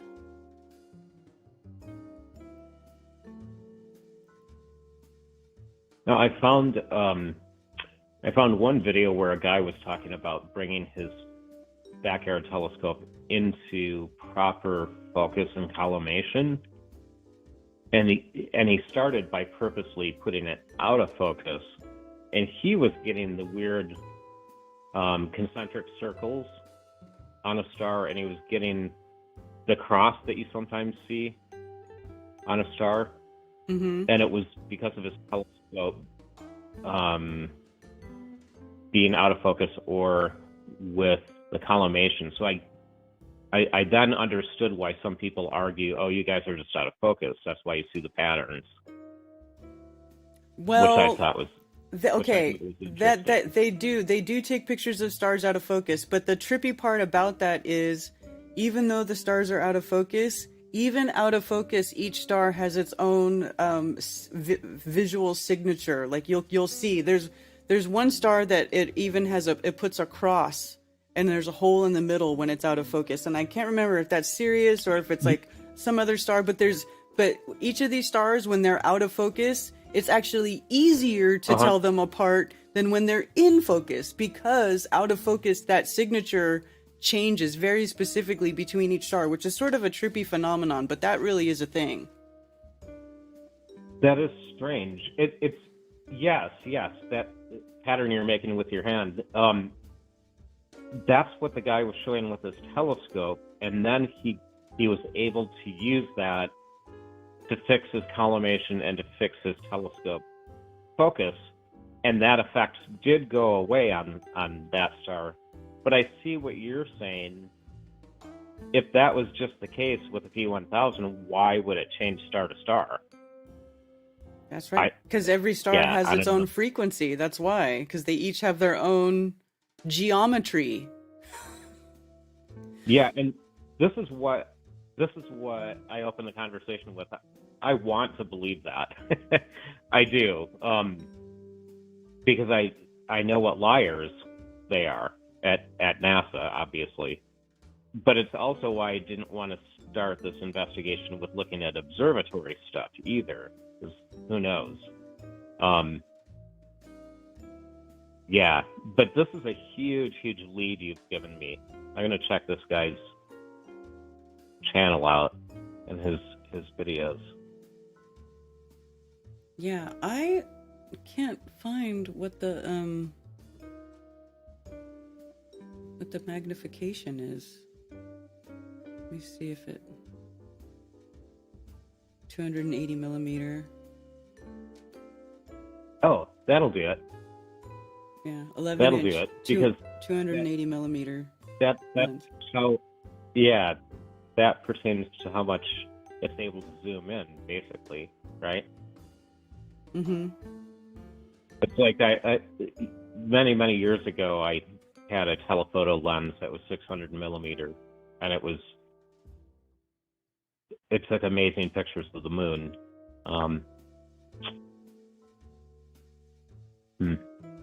Yeah. But yeah, that video you showed of Sirius really fills in the gap. Yeah, I would go look at his channel. It's Take Back Space TV, and he has all kinds of stuff. Let me see if he's got playlists for stars or anything. I might even write to him. I might even write to him about this.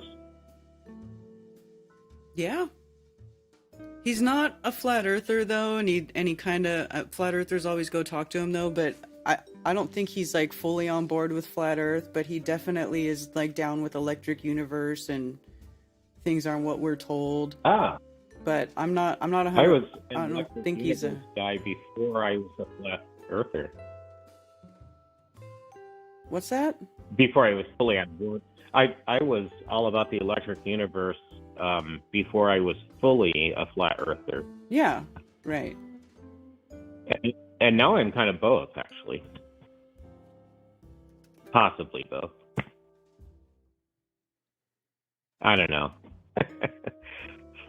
Electric universe makes a lot of sense with their lab experiments, though. Yeah.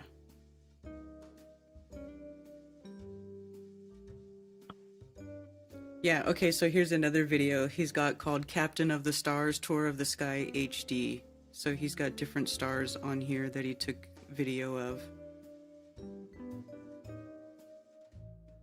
Oh, these are cool.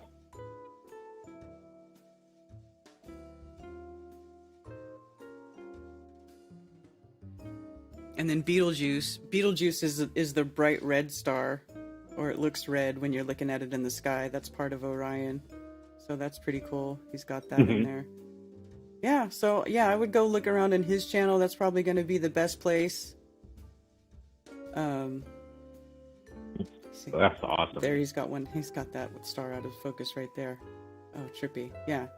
So anyway, that will probably be a good place for you to look for stuff like that.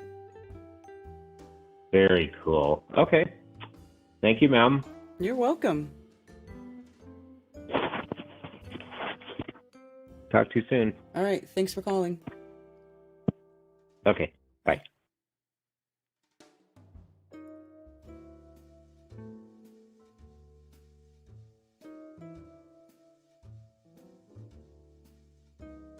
Missing middle ground. It's all or nothing. He needs to be converted. Ha. Yeah, but you know what though? Some people it's like,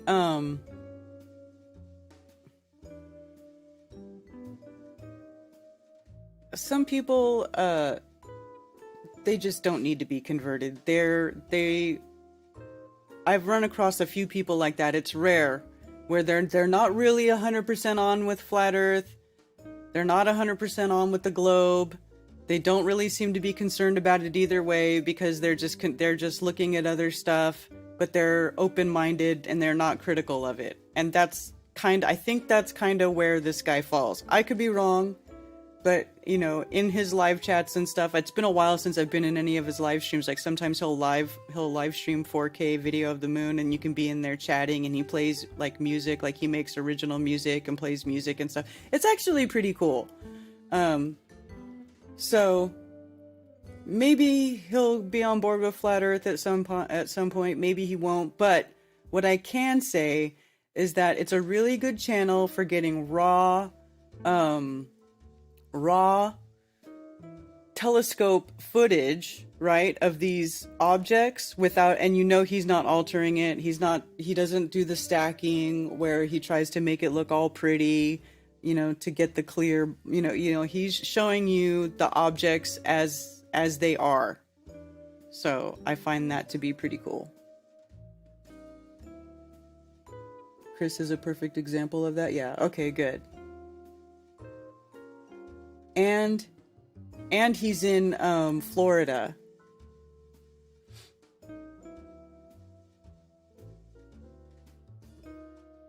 Nick from Phuket Word did a whole stream on how some folk will simply never see it. No, it's true. Some of them just won't. You know, some of them just won't. Not everybody can be converted. Not everybody is ready for it. Not everybody can handle it. And that's okay. Just let those people be.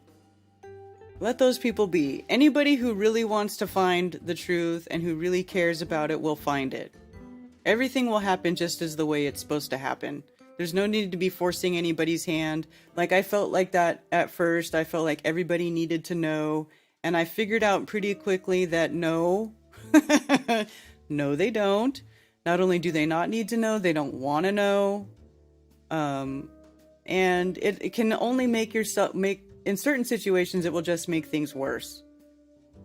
Right? Billington, don't cast pearls before swine. Yeah, you know, just some people, just let them be. Just let them be. And you know what? Like, that's kind of how I dealt with it with my mom, because my mom was like, if I find out the earth is flat, I'm going to throw up. Oh my God, don't say that. Stop saying that. Like, she was really triggered by it. And so I stopped. I just stopped bringing it up. I stopped talking about it. And then when she would bring it up, I'd be like, I would skirt it. I'd be like, you know what? I don't really want to talk about that because I don't want to get in an argument with you because I love you and I don't care what you think about the earth.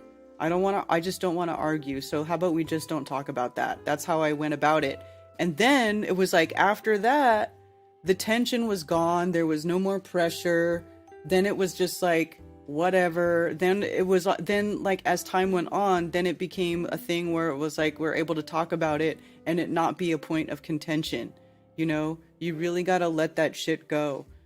You know, even though it's like you know, you see it and you know, it's hard when you see something and it's just so like in your face. Like, how do you not see it? But just let it go. Let it go. Let it go. You know what I'm saying? Let that shit go. Do not stress yourself out trying to convert people. If people want to know, they will come to the truth. They'll ask questions. If they're meant to find it, they'll find it. You know, we can be proactive and put the information out there. Like, you know, I have the events. You know, we have people who have meetups. You go out in public. You know, it's good to serve it up. Like, serve up the buffet. Serve up the Flat Earth buffet. Put all the stuff out there. Make it look pretty. Hey, look at this. You know, and then if people are interested, they will come and eat from your buffet of knowledge.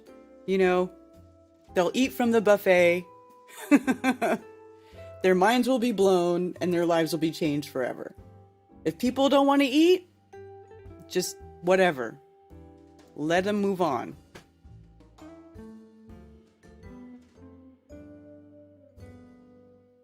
And then the other thing you can do is just ask little questions. You know, when they bring something up, you know, that's totally ridiculous, like they're, you know, talking about space or something, be like, hey, you know, like a good, you know, good things that actually make them question it because it's like related to actual science. Like, how did a gas giant form in a vacuum when gases spread out to fill the space in a vacuum? How did gases congeal in a vacuum? That's a good question to ask. Where does it start? You know, how does the planet formation start in a vacuum if everything spreads to fill the space? How did things congeal and become balls? It's totally counterintuitive, right? So you just got to do it that way. If there's somebody you really want to try to pick at and really try to pick away at, you know, but I don't know, a buffet of knowledge. That was nearly a decade ago, right? It was a decade ago now. It's been that long. We've been here for almost a decade. It's 2024. I woke up to Flat Earth in 2015. So 9 years. It has been almost a decade. It's crazy. Yeah, Spaceballs, right? You debunked McToon on Facebook. Good job.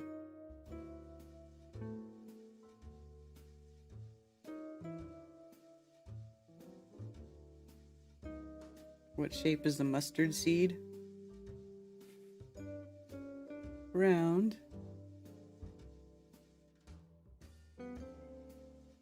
Yeah, it has been that long.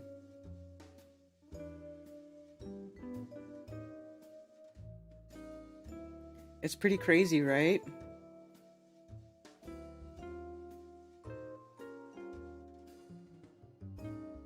Yeah, 9 years. 9 years. Can you believe it?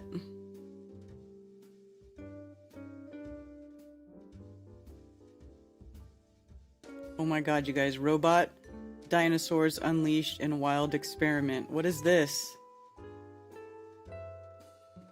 Robot dinosaurs unleashed in wild experiment. In a move that combines two of Michael Crichton's greatest works, scientists have released robot dinosaurs into the wild for experimental purposes. The move, which sounds like it was pulled straight from the opening act of a slasher film, was done as a means to demonstrate dinosaur hunting techniques, confirming long-held theories about fossil patterns. Videos of the hulking robot dinosaur have been shared to YouTube, including one which shows the enormous creature spooking an unsuspecting grasshopper with the flap of its mighty wings. Are you kidding me?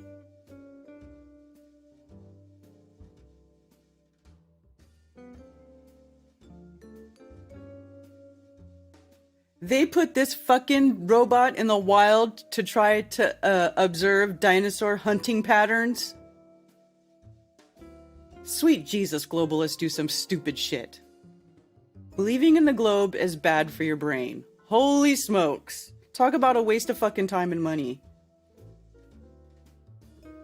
They created a dinosaur to answer the question why some dinosaurs had wings long before evolution allowed them to fly. Can you believe this crap? Look at this thing. Really?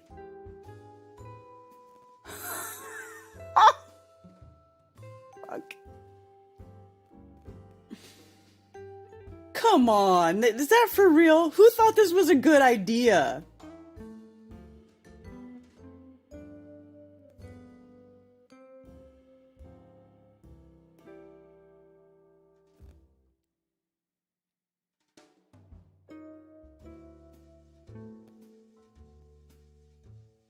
Jaren was shorter than you when you started.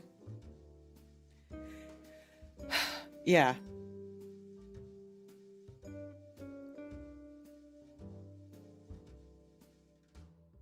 Thank you for calling Coffee Talk. You're on with Karen B. Hey, this is Dennis. How you doing? Hey, Dennis. Good. How are you? Pretty good. A little bit exhausted. I'm moving all my library into storage temporarily. So I just got the lion's share of it done. So I'm I'm still at the storage unit. I'm a little bit taking a break to call into Coffee Talk. Only I don't have a coffee. I just got iced tea and Vita water, those kind of cold drinks. Okay. Yeah, I'm moving to. Go ahead. I think I interrupted you. No, you're all right. Go ahead. You're moving where? Louisiana. I'm coming back to Oregon for sure, and as long as I'm in Louisiana, I'm gonna visit Oregon at least once a year. I'm anticipating I'll be in Louisiana, New Orleans area, because my son's got a house down there, and anyway, it'll be for like 2 or 3 years, and I'm gonna go to diesel mechanic school while I'm down there. Anyway, I was planning earlier to do this, a documentary, a series in 8 parts on the history of cosmography or from a flat Earth perspective. And I got it all mapped out. I was just going to do videos, and this guy, Mario Garza, he's from Portland. He was at Flattoberfest. I've known him for years. Anyway, he and I had arranged with something.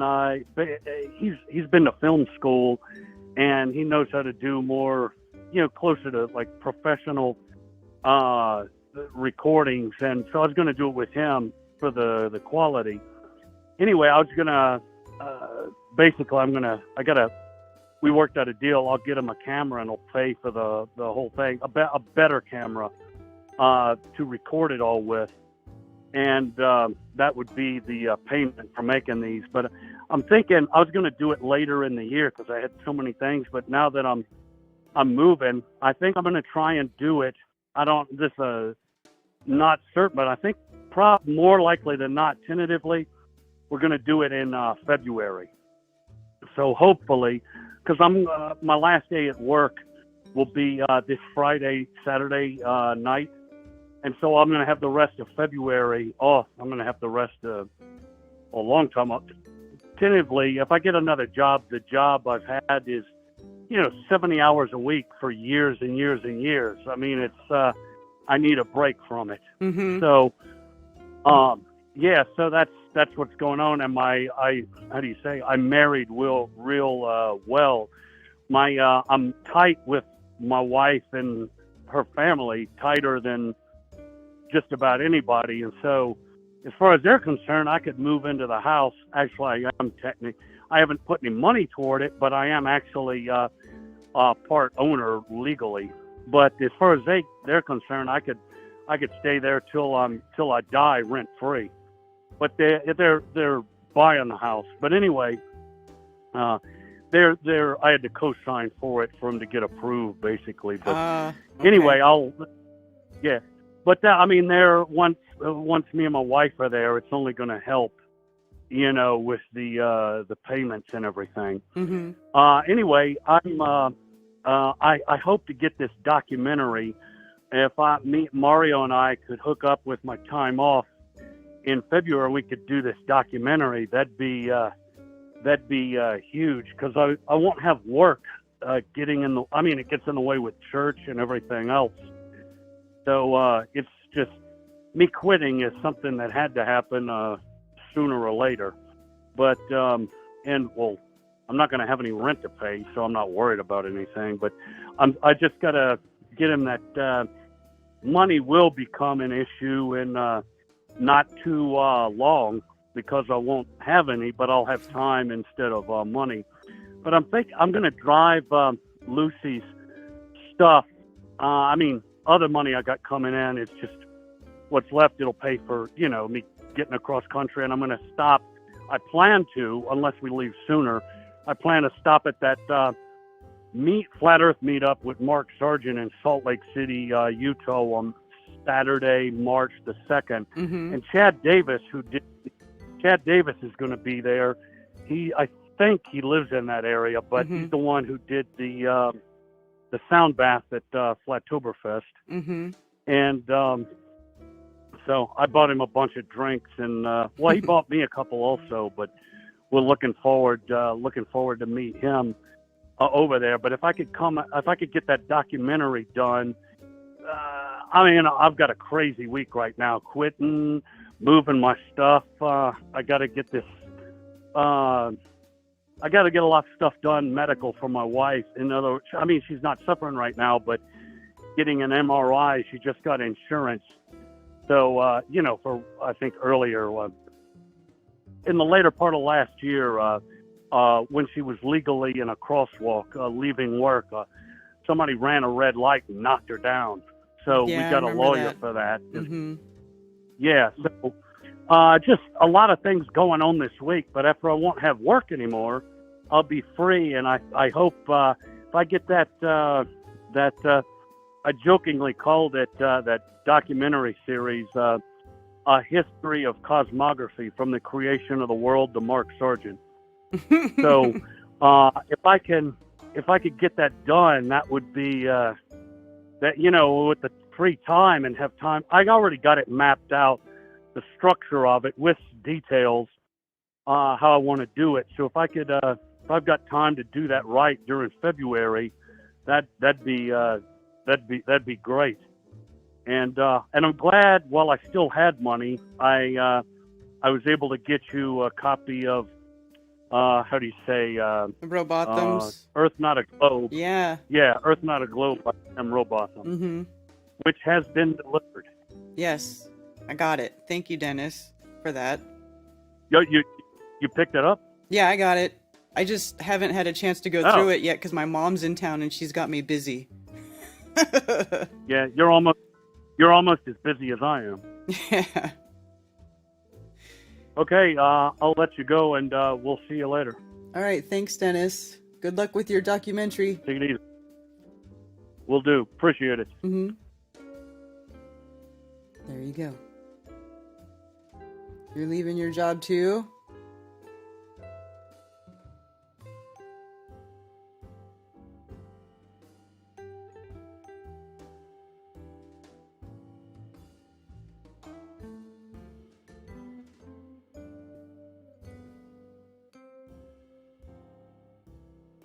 Oh, Catherine, I'm so sorry about that.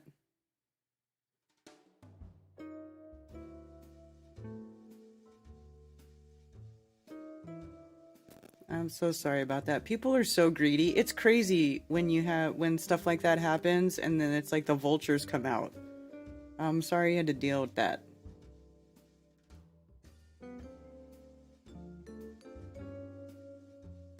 Deja vu.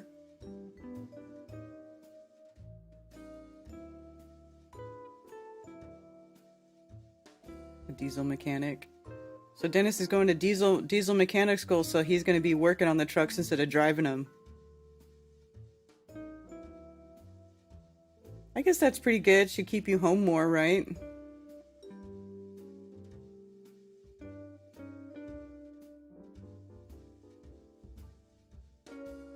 All right, you guys. It is 1 p.m. Oh, there's Tony. Okay, I'll answer your call, Tony. Thank you for calling Coffee Talk. You're on with Karen B. Hey, Karen B, Tony Coriolis. Hey, what's up? Hey, I knew we were coming to the end. I should have tried to call in earlier, but I didn't have much to say. I just wanted to be kind of quick.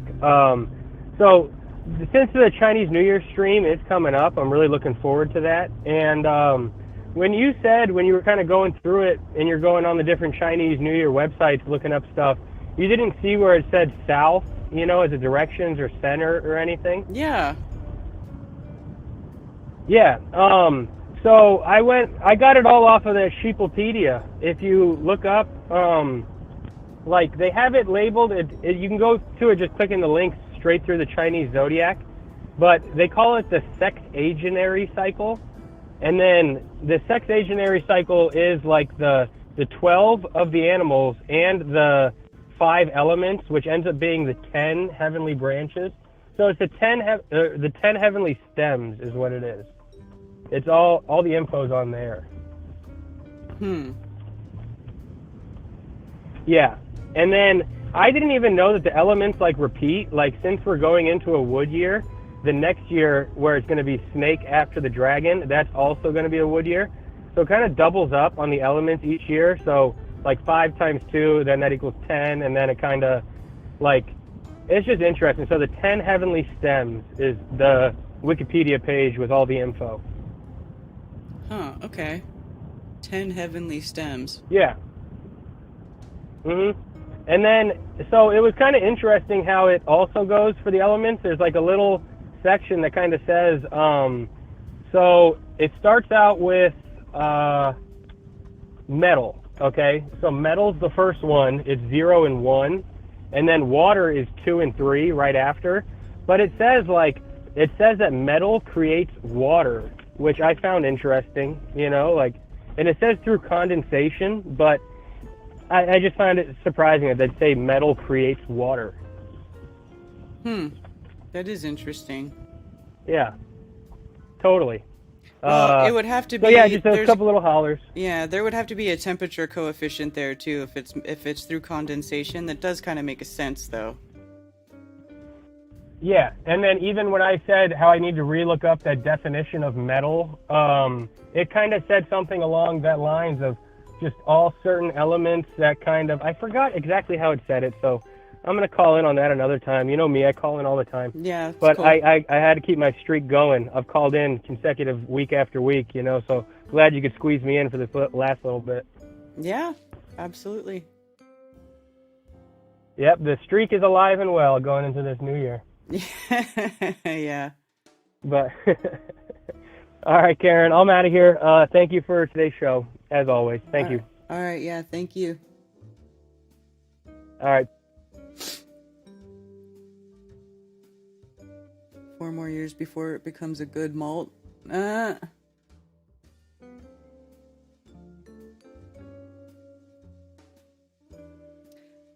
metal from the ancient Greek metallon, mine, quarry, metal, is a material that, when freshly prepared, polished, or fractured, shows a lustrous appearance and conducts electricity and heat relatively well. Matters are typically ductile and can be drawn into wires, and malleable, and they can be hammered into thin sheets. These properties are the result of the metallic bond between the atoms or molecules of the metal.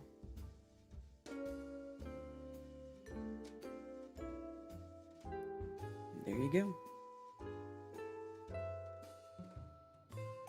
Alright guys, I am going to wrap it up because it is 1 o'clock. So thank you all for joining me for another episode of Strange World. Holy shit. Coffee Talk.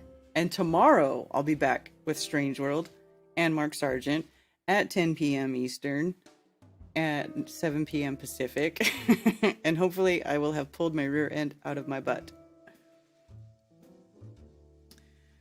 Alright, so have a wonderful rest of your day. See you all later. Alright? Alright. Yes. And for those who wish to send me stuff through snail mail, you can send it to P.O. Box 10, Earl, North Carolina, 28038. There are also links below for Flat Earth merch, and you can send me donations. And I do appreciate all the support Sincerely, thank you very much. Also, please go to flatearthfestivals.com for all information about upcoming Flattoberfests and Flat Earth-friendly local meetups. If you are organizing a local Flat Earth meetup, email me at flatearthfestivals@protonmail.com with your meetup information to have it listed on the website for free. For everything else, you can email me at karenbfe@protonmail.com. Thank you for being here.